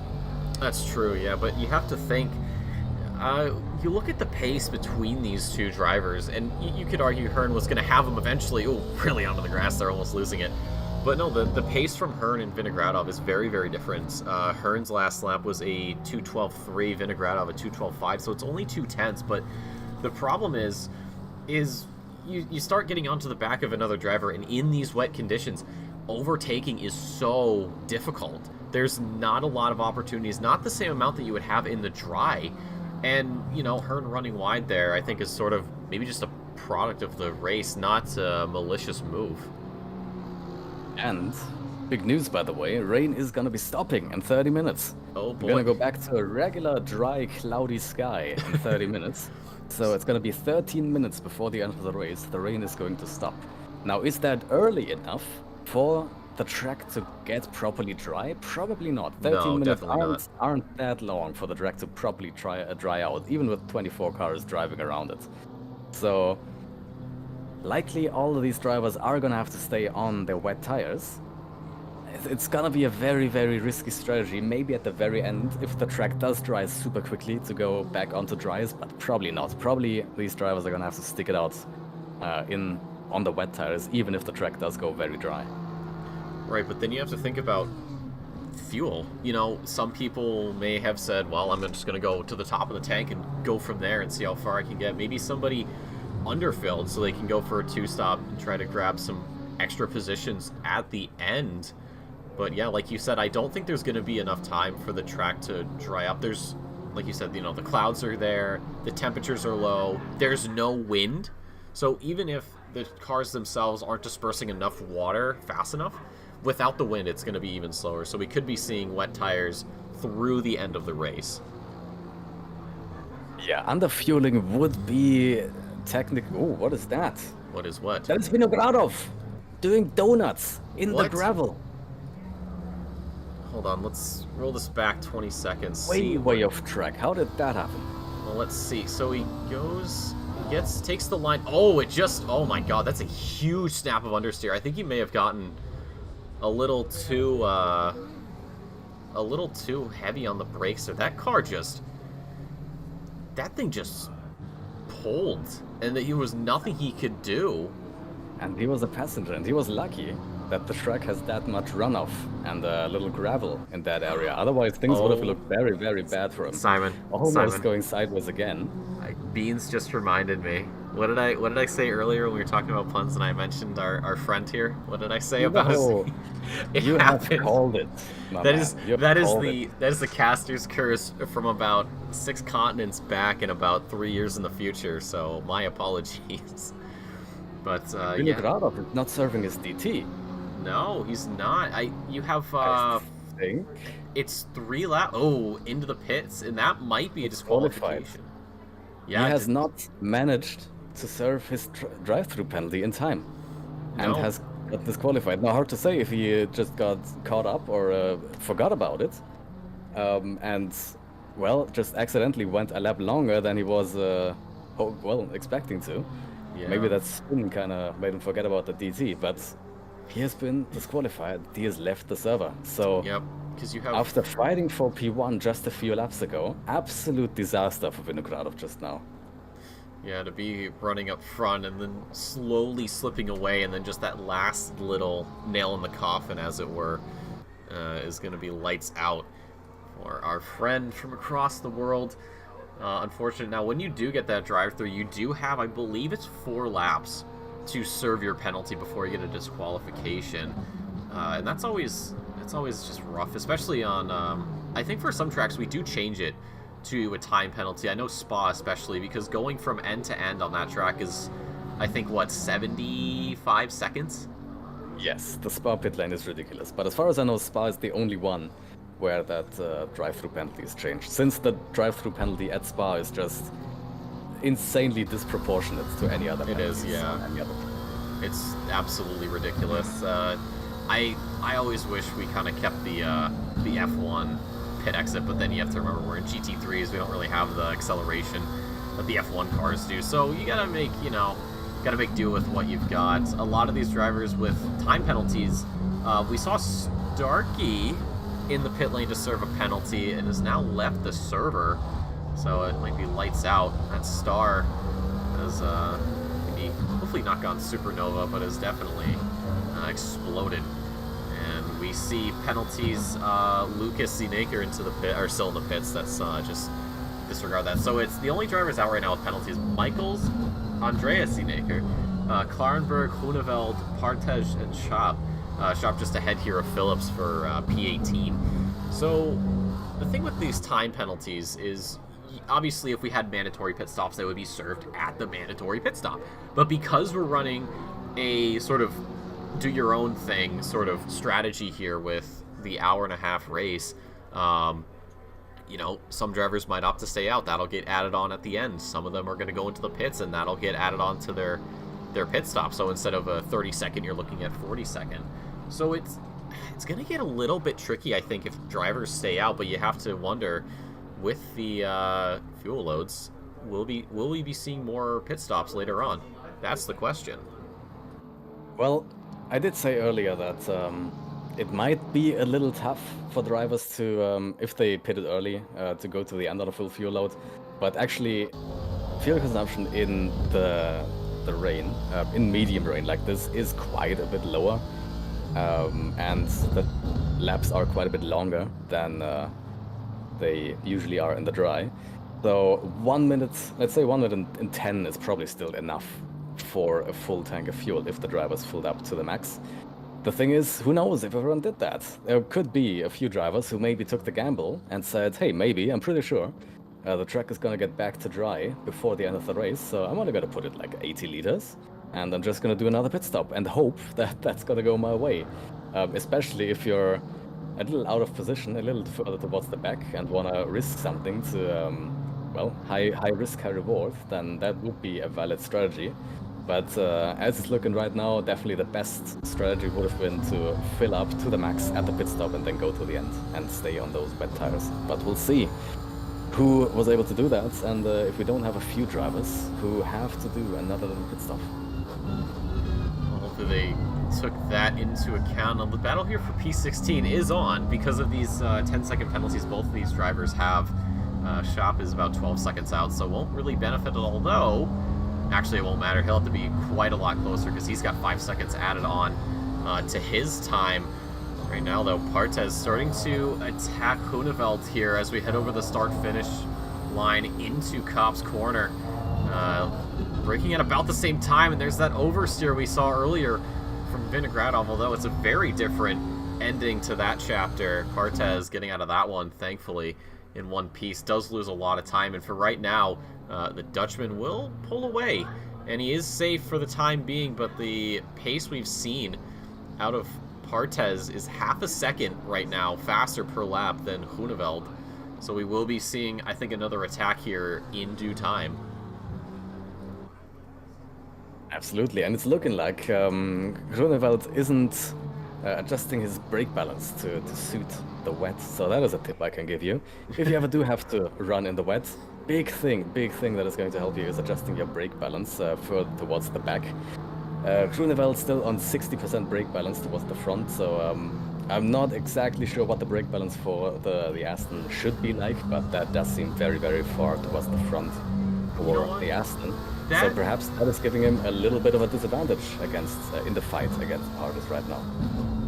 You know, the fact that you said the brake balance towards the back, that almost makes me wonder if Vinogradov's brake balance is a little too far back, because when he spun, you saw it was the back end that stepped out, and maybe that's what caused it, now that you mention it. It's hard to say. I mean, it's hard to really get the brake balance too far back in the rain. If you do try to be, well, settled on entry, but definitely a possibility. I'm gonna see if I can have a little look at the replay and see if I can see what his brake balance was there. It was 52%. For a mid-engine car, that's probably not a bad place to put it at all. So, I mean, the rain is still the rain. The tires have a lot less grip than they usually do, so... Ooh, as Grunewald goes a little wide, allows Partez to slip off the inside, but... Ooh, just about. Maybe might have had the barrier exit, but then a little slide again. Now Partez the inside into the final corner and now fully ahead. Let's see if that's gonna stay that way. I don't know. I mean, the pace between these two, I think it was a long time coming. Huneveld going very wide there out of the exit of turn one, and it is going to be Partez pulling away quite a lot, and I think up ahead is Nizelski. And as we look, it actually is, yeah, so Partez maybe going to be looking for another position, but with that 10 seconds, he is really going to have to clear these guys if he wants to hold on to that P15 finish. As we get just about 33 minutes to go here, just about an hour has been taken off the clock. And what an afternoon it's been here. Silverstone, of course, always an exciting track, and these drivers giving us just that.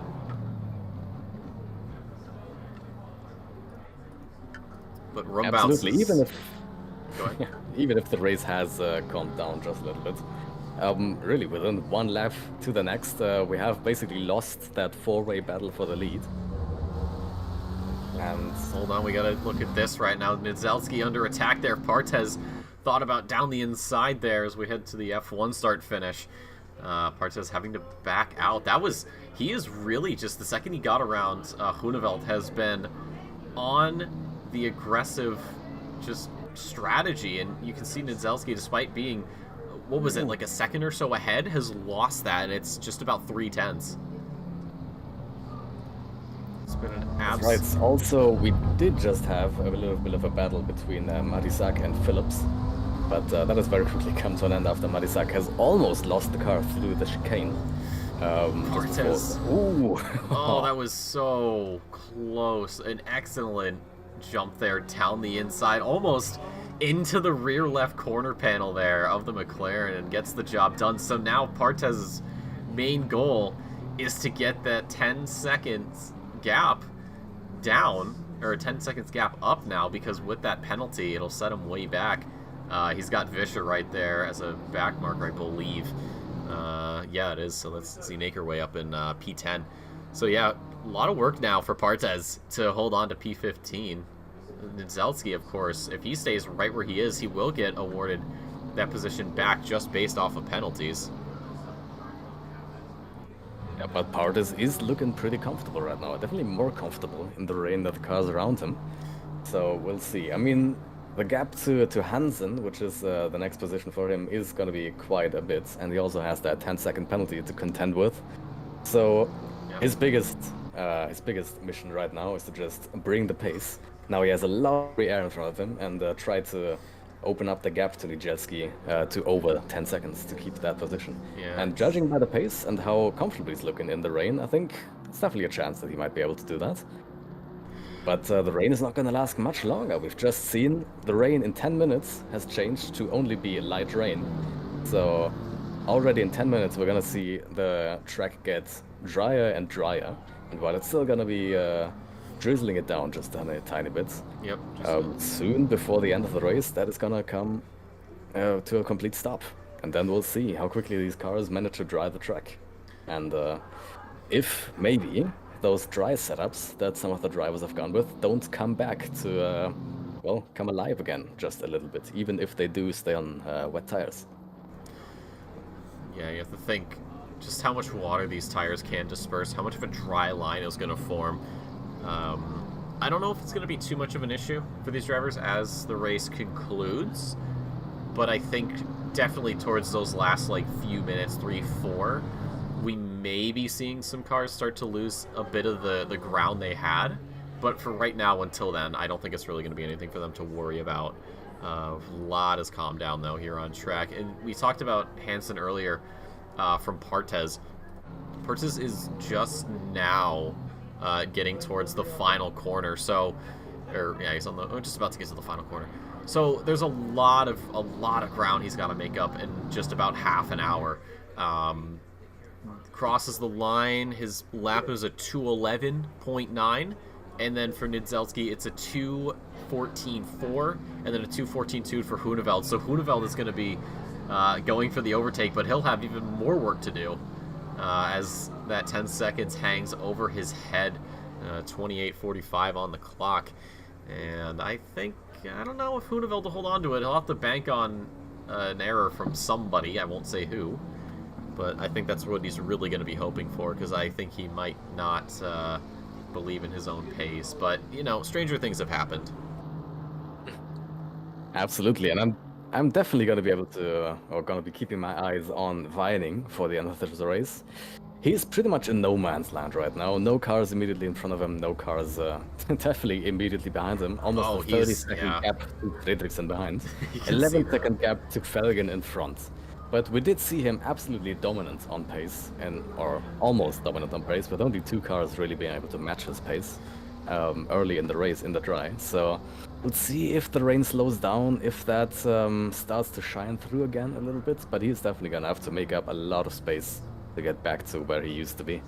Yeah, well, if we look at the last laps for our top 4, so Rumbouts' last lap was a 2:10.35, Hearn with a 2:10.03, Felgen a 2:10.23, and Vining with a 2:10.43. So out of your top 4, Vining is very much on the back foot here.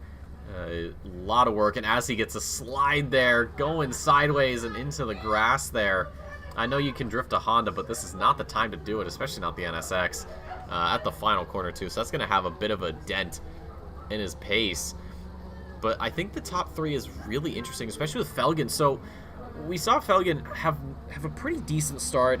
Didn't really have the best race up until now, and right now with the disconnect from Vinogradov and the spin from Vining has picked up a nice P3, but his pace is the fastest out of our top 3. So could we see him picking off Hearn later on? He's only about 3 seconds back.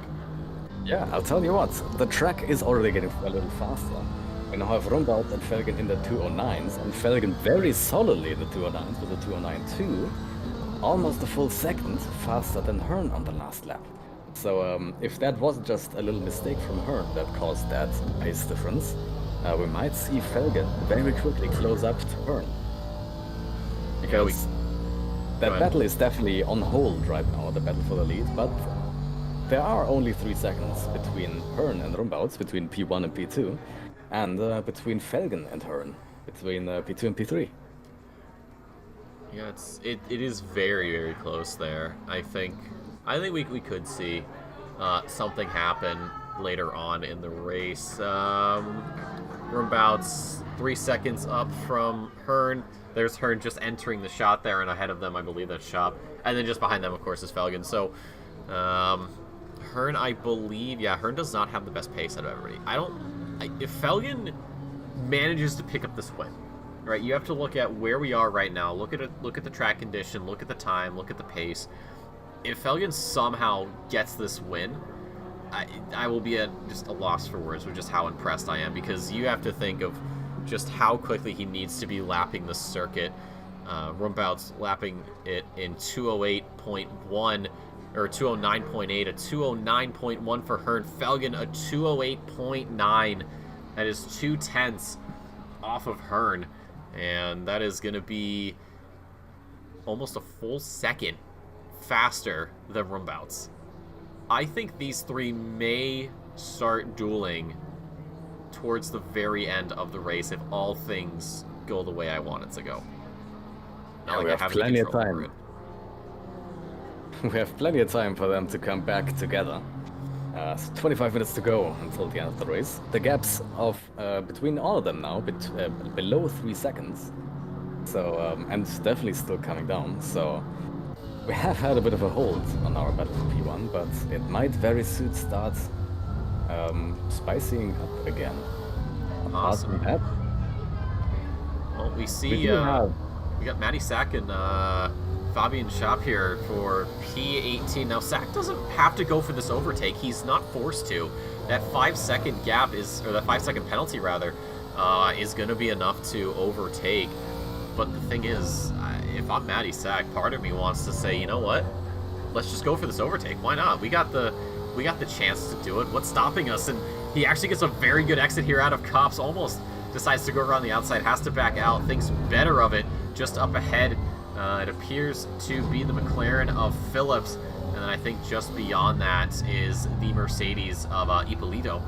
So those two not really in the way. Matty Sachs' last lap was a 2:14.9. Shops was a 2:14.7, so it's 0.2.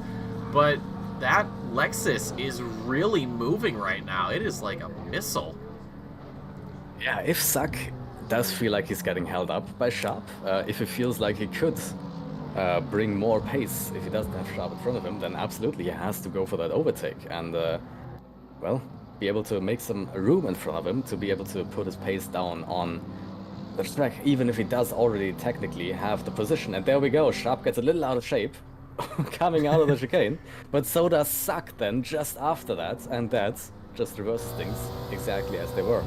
Oh, I thought he was maybe going to go for something down the inside. He did have the inside corner, and Sharp really had to send that Porsche on a very awkward line just to make that apex. And it didn't work out quite well. Now, Phillips's last lap was a 2:17.6, so out of these three, he is quite sluggish, all things considered. And the rain definitely not helping, but Matty Sack is not even close to being done. He knows that he is going to be faster than Shop. He knows he can get that move done. I bet he's kicking himself, saying, hey, if I didn't step out of line there, if I didn't get loose, I definitely could have had this position already and could have been hunting down a McLaren. But he's got a little bit more time to wait. We just check up top really quick. Hearn, 209.25. Felgen, a 208.69. Nice 7. It is going to get very scary. And then Rumbouts has a 209.7. So Felgen is on the charge. That horse let loose out of the stable. He's gotten around a back marker. And I think he will definitely be catching these guys, I think, very soon. I think sooner than I may have originally estimated. Ooh, we have Tully coming out of Cops. Big spin. Might have gone into the wall there. Let's see if we can quickly get a replay on that. Replay up top. So, yeah, this is in the Cops. Oh, it just sort of... The back end just steps out into the corner. I think he might have gotten a little too onto the curb. That looked like it would have been the most beautiful drift I've ever seen, but then just at the end, he does not manage to stop that drift and just barely bops into the wall. Not too much damage, though. It is very, a very frontal impact. Not a fast impact, but yeah, it's probably going to be some medium damage to the front of that car, which is going to slow it down a little on the straights and make it a good bit more understeery, which in the rain is not necessarily a terrible thing. But as soon as that track becomes a little drier again, then he's going to feel that damage more and more, I believe. Yeah, it's going to be very, very tricky for him. So hopefully he can keep that Honda going. Right now, Charles Phillips here, the Croatian, 213.6, Shop at 213.7, Sack at 214.0, following that little step out earlier on and then maybe missing a couple corners. But this is getting very, very dicey for Phillips. He's really got to put the pace down, really got to get the hammer. I mean, he's amateur class. He's got another amateur class driver, but he's got the Pro-Am of Sack behind, so that must be feeling really good. I can tell you as someone who was amateur class at one point and then got moved up to Pro-Am. When you hold up someone behind you or you manage to defend from someone who's on paper better than you, it is the best feeling, but there's so much pressure, especially when they maybe get around. Oh, Phillips loses the back end, does keep it pointed in the right direction. Shop will move on through, absolutely. No problems taking that position. And now Matty Sack, with that Porsche out of the way, now just has to get around the 340. And then it's right back to square one as we see Shop losing it into Cops. Everybody having to slow down. Sack could have possibly stayed on the throttle there. Maybe threaded the needle. That would have been a move and a half, that's for sure. But now Shop, despite getting around Phillips, has just sort of bottled his chances and has to open up this gap again. Man, these guys really pushing for these positions, really pushing for the pace, and it's sort of biting them. Battle for P17 right now is the most important thing we're seeing on track, and it's beautiful to see that even down in the lower position, people are absolutely fighting for every spot on the track. Although Sharp, if you add those 5 seconds to his current time, has already lost the position, already down in P19. But Phillips and Sack behind them, they are definitely going to be going toe-to-toe, of course. And Phillips does not want to be held up by Sharp. He does want Sharp out of the way so he can open up the gap to Sack as quickly as possible. So Sharp, even though he is essentially already behind Phillips and Sack in terms of overall position, he is a very, very crucial part in this battle right now. Yeah, he's really every just every movement these drivers make, every decision, it's gonna push the balance one way or another. And it seems like every time someone gets the balance in their favor, someone, maybe themselves, just accidentally pushes it back the other way, and then that person that gets the balance isn't expecting it, so now the balance keeps moving around and around. But yeah, even this far down, like you said, it's still very exciting. There still can be extremely close racing. And speaking of close racing, Rumbouts is really not getting the best runs here through this circuit. Last lap was a 208.8. Hearn was a 208.1. Felgen a 208.3. They are really starting to bear down on him, especially 17.5 to go here. The question is, does Rumbouts hold on long enough to take the checkered flag, or does he get punted, or no, not punted off, but just pushed aside off the pedestal? It's gonna have to be an absolute godly defense from Rumbouts if the pace difference does stay as it is. But we have seen some godlike defenses in OR at Silverstone before. So who knows? 17 minutes to go. The gap hasn't come down all the way quite yet. But crucially, the rain is going to be stopping in probably around 4 minutes. And from then, the track is very quickly going to be going drier and drier and drier. So that's going to make things change again. And going to force drivers to adapt again. And then, once again, that's gonna perhaps spice up all these pedals, mix things up, and mix up the balance of power of who is able to, well, adapt quickly enough and who isn't. Yeah, definitely something to just look forward to right now. Phillips flashing the headlights. That's a little strange, perhaps. Maybe got pushed out of the way by Shop. Isn't too happy, although it could just be a little bit of dazzling distractions to try and just push Shop off the pace. Like you said earlier, Shop with the 5 second has already lost this position, is already down into P19. So for the drivers behind, it's a free position, but there's some sort of prestige in just overtaking that person, just getting around them and saying, you know what, I know you got a penalty, but I'm going to just twist the knife and say, despite that, I'm still going to get around you. And I think the pace is something that is definitely factor here. 13.5 flat for Shop, 13.6, 13.7 Phillips and Sachs last laps. So it looks like Shop may be pulling away a little bit, and there is Sack, I think, just missing his brake point and having to go off onto the side. So for Phillips, it's a chance to breathe for the time being, but still plenty of action left. Rumbouts now less than a second to Hearn. This has been a long time coming, I think, for Hearn. And despite the time despite the time remaining, I don't think it's going to matter all too much. A 208.3 for Rumbouts, 207.9 for Hearn. 4/10. That is a huge difference in pace over one lap, especially at a track like this. We talked about Rumbouts having a wet setup, and I'm wondering if now it's starting to maybe bite back a little bit as the rain tapers off. You can see if Rumbouts does get his corners correct, he perhaps has a little more maximum pace than Hearn. But Rumbouts keeps making these little tiny mistakes that are gonna cost him a little bit of time in many of these corners. So while I think his maximum pace, if he does get everything correct, might be a little faster than Hearn, he is not able to chain those perfect laps together, perfect corners together. Yep. Last lap, Rumbouts, a 208 flat, and then it's a 207.66 for Hearn, so not quite the 4/10 that we saw, but, well, it might as well be if you're really going to count it. But yeah, Hearn really has to make sure that he minimizes these smaller mistakes, because his chance at winning the race is slowly but surely coming to fruition. He's just got to be able to reap what he's sown, and he's still got 14 minutes to do it. The rain has stopped. It is still going to be cloudy until the end of the race. The track is damp. It's no longer wet. So a little bit difference in grip. And like I said, maybe that wet setup is now starting to really hurt Rumbouts, because it's not a completely wet race.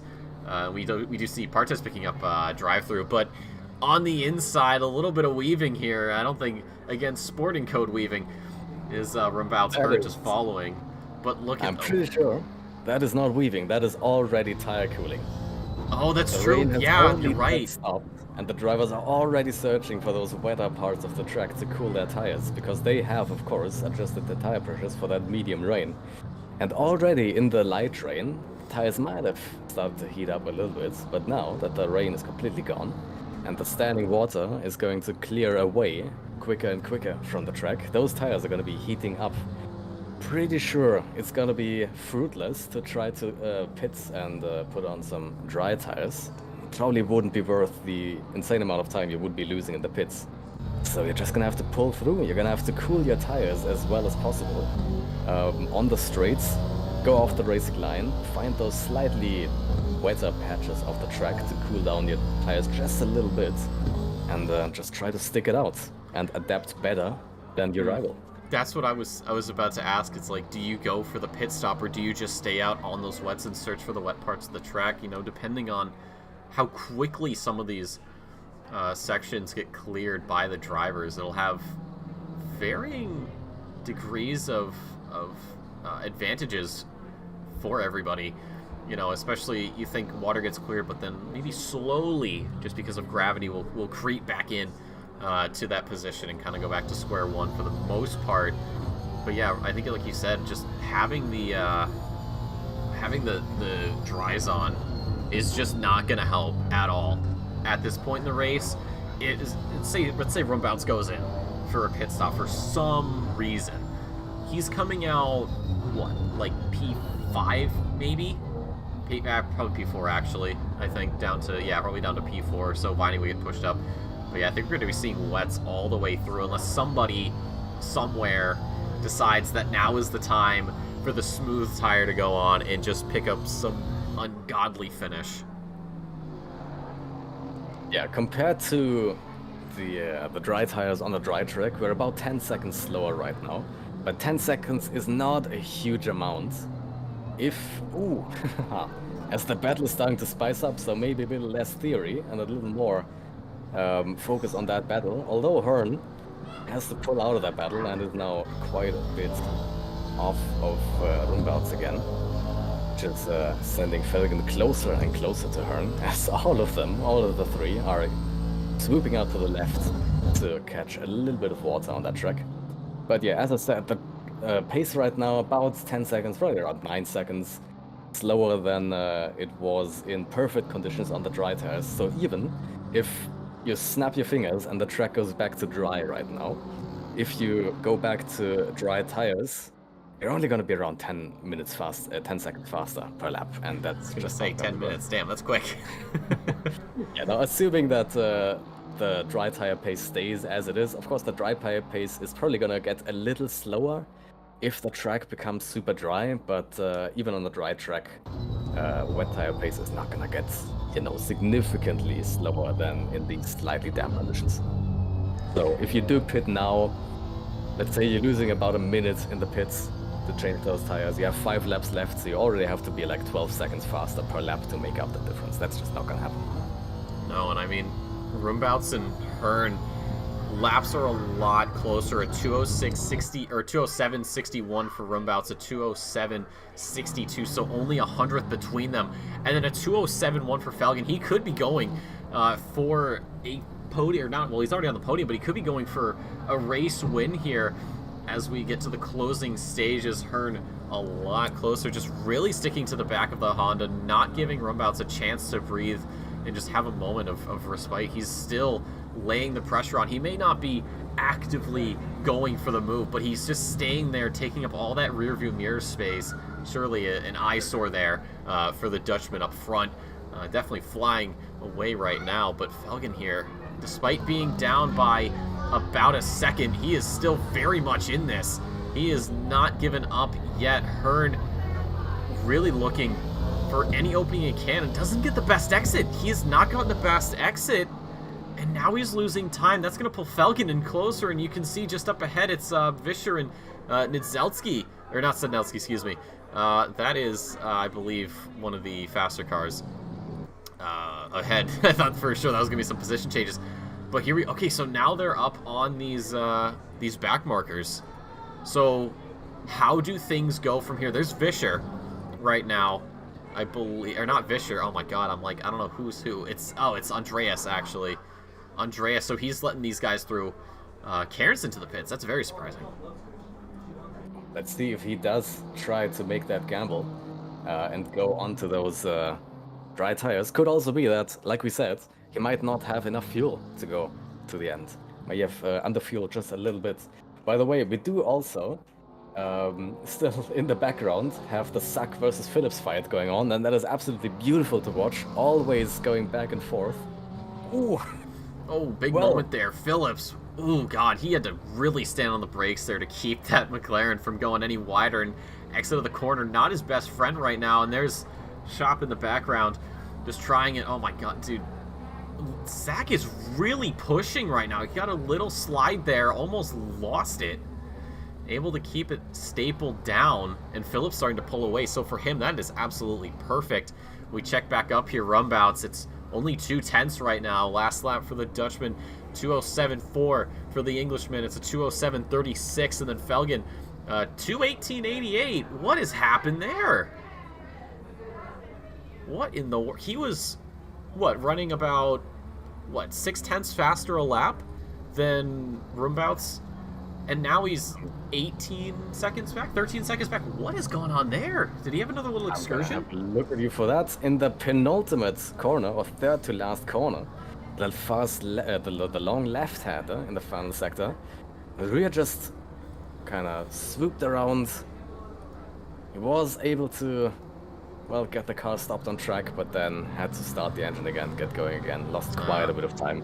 Oh, and had another spin after trying to get going again. Touching the grass, getting spun around there. Just, I mean, a good save to stay on track and basically get going soon again, but very unlucky situation to lose a lot of time there. So that destroys his chances of maybe getting back onto, well, the top step of the podium. But let's see, who did we have earlier in the pits? That was Cairns, right. Cairns into the pits, and he has indeed changed tires to dry tires. Now, if he really was in the pits specifically to just change to dry tires, I'm gonna have to hazard my opinion and say, not a great idea. He's just not gonna be able to make up the time that he lost in the pits right now. If he was under-fueled and had to fuel up, then that's gonna be, well, that's gonna be bit of a more interesting discussion to say if that was worth it. He would have only needed to fuel up for, say, 6-7 seconds to get enough fuel to make it to the end of the race. So changing tires as well adds an extra 23. There we go. Adds an extra 23-24 seconds to the pit stop if you would, compared to, you know, just fueling up. So 23-24 seconds. Still, we have 3 laps to go at this point, at most. But here's the thing. Cairns goes in, serves his pit stop. His penalty's still there. He still has that 10 seconds, so it wasn't even... I don't even think it was worth it to go in. Yeah, I mean, if he had to go in to fuel up a little bit, then of course he had to.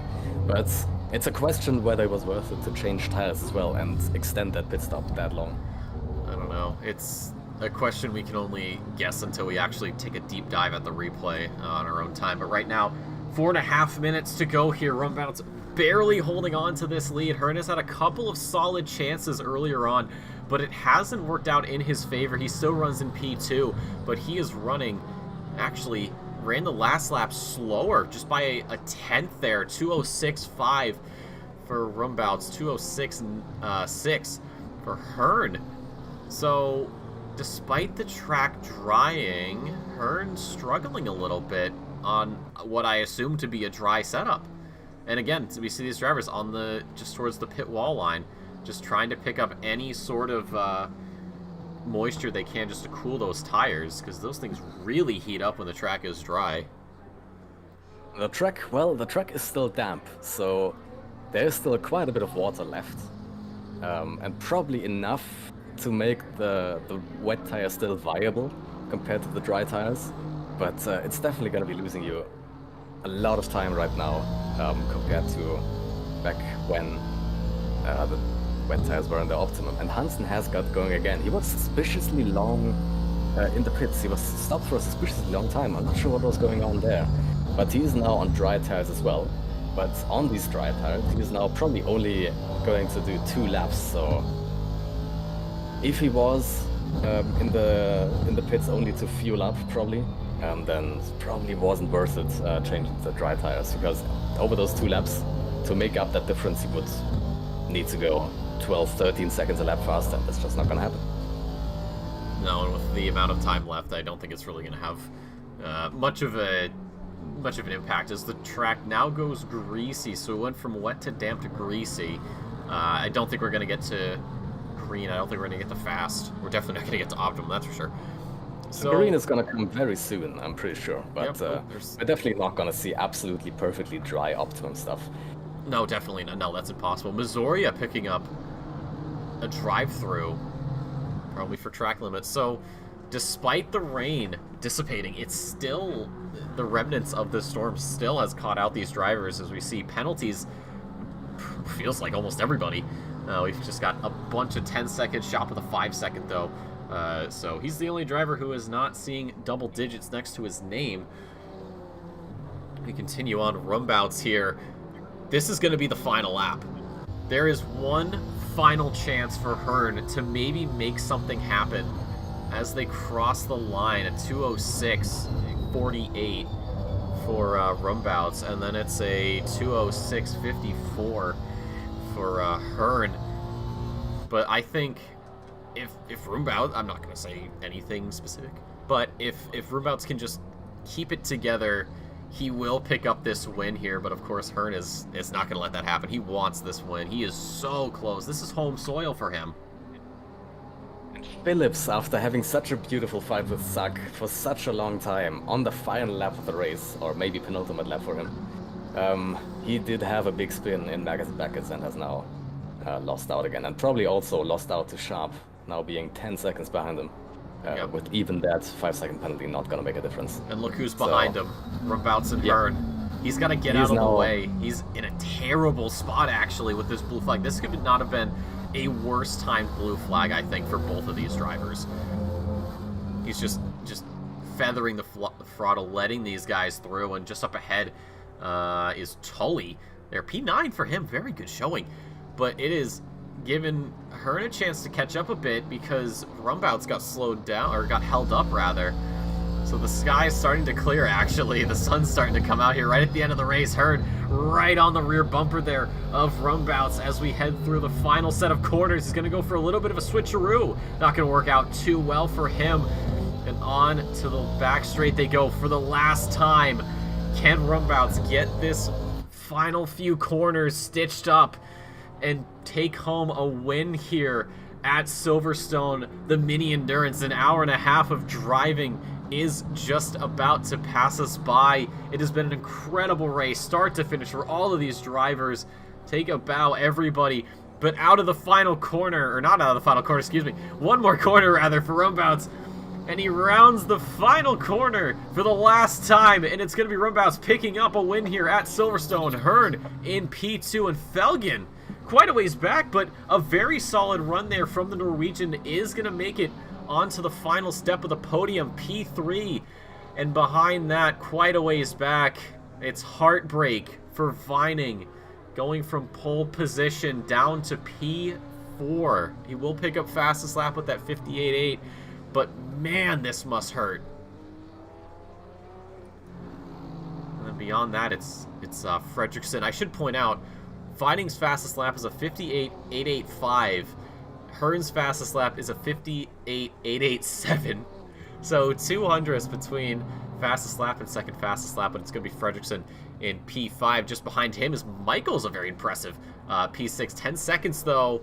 We'll have to see where Cuthbert is at. I don't think Cuthbert... Oh, Cuthbert is quite a ways back. There's no way that Michaels loses this P6. So Cuthbert is going to be P7. Ippolito into P8. Tully into P9 now. Zinaker there with 10 seconds, but behind him is Zoria. 30 seconds because he couldn't serve that drive-through. He is going to have quite a lot of time added on, but man, what a race we just had here. And what really tells you how chaotic this race was, we started with, what was it, 25, 26 cars? I think 26 or so, 27? Something All right, like that. let's say 26. Ooh, Cuthbert, very nice. Of those 26 cars, only 9 ended the race on the lead lap. That is quite impressive, and I believe it's going to be Tully, the last of the lead lap drivers, and we see, we see Rumbouts in the background just doing donuts. Oh, that was awesome. Just caught it in the top left of screen there. Oh, goodness. But yeah, Tully there on the lead lap will come around. This is P8. It's really P9. Once people start leaving, everything just gets messed up. It's really odd the way that ACC handles it. But, ladies and gentlemen, Tully, the man from Ireland, crosses the line in P9, and that is going to do it here for EU at Silverstone with this mini endurance. I gotta say, I am a huge fan of these mini endurance races. I think it's been an incredible addition. Absolutely. A 1-hour race doesn't give you a mandatory pit stop. If things stay completely dry, then they tend to be very straightforward races. 1.5 hours. Even if we don't get a wet track, gives these people a 100% mandatory pit stop, but it gives them a lot of freedom to do it whenever they want, over basically a full hour pit window. So these 1.5 hour races, even if it's in the dry, they do make for quite a spectacular race usually. And now, in the rain, we got things even more spectacular. So I'm very happy about that, and I approve of this format as well. Yeah, we saw the weather catching some people out. Some drivers we really wouldn't expect to make mistakes. We saw mistakes, but ladies and gentlemen, we're going to take a look at the results. So overall, it's Rumbouts, Hearn, and Felgen, your top 3. The Pro-Ams, it's going to be Ippolito, Tully, and Andreas Sinaker. So even with that 10 seconds, it does keep P3. Missouri actually getting booted down to P5. Klarenberg will pick up a P4 for that one. No problems there. And then the amateur class, it is Schaff on top. Despite that 5-second penalty, finishes a lap ahead of Phillips and Starkey in P3. Lucas Sinaker, unfortunately, we saw only 1 lap from him. Is disconnected, so his afternoon done and dusted. And then for the drivers, the new drivers who have yet to get any sort of classification, Huneveld ahead of Nidzelsky and Hansen P3. And then, of course, we have to give a mention to the safety car. We always have to remember that safety car. But that is going to do it for tonight's broadcast. Now, because last week things got a little bit messy, we're actually going to be having the Monza race next week. The week 4 race will happen week 6, which means 6 to 7. I don't know how we're going to do it, but we're going to figure that one out. That is going to do it, though, for broadcast today. North America will not be racing. It is Thanksgiving here in the States, so I'm going to go do my God-given right and stuff my face on this wonderful, amazing Thursday. But Simon, closing thoughts anymore? I've given my closing thoughts just now. Very, very nice format, very chaotic race. The rain really spiced things up, so we can have a little bit of rain more often. I mean, between the dry and the wet, the power dynamics completely flipped on their head. So that was beautiful to watch. Never a dull moment, and looking forward to Monza very much. Well, on that note, ladies and gentlemen, we're going to end the broadcast here. Back next week, Monza for EU, and then Silverstone for North America. So it's going to be a little bit chaotic here in the booth next week. But on behalf of myself, Simon Bauer, and everyone here at the OOR, we'd like to thank you so much for stopping by, and we thank you for your support. And one more quick shout out, of course, to Simrigs for sponsoring Season 11 of the Sprint Series. You know what they've got, everything sim racing related. They've got you covered if you live in Australia, New Zealand, nothing to worry about. If you're like the rest of us, though, an email is all you're going to need to get the gears turning. Patreon members, you get 5% off in store. Please use it. Sim racing equipment is not cheap, and any savings you can get definitely going to be well invited. But that is going to do it, ladies and gentlemen. Thank you all so much for stopping by. Hope you enjoyed your stay. And until next time, stay safe, stay beautiful, and, well, don't let that weather catch you out.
for me tonight.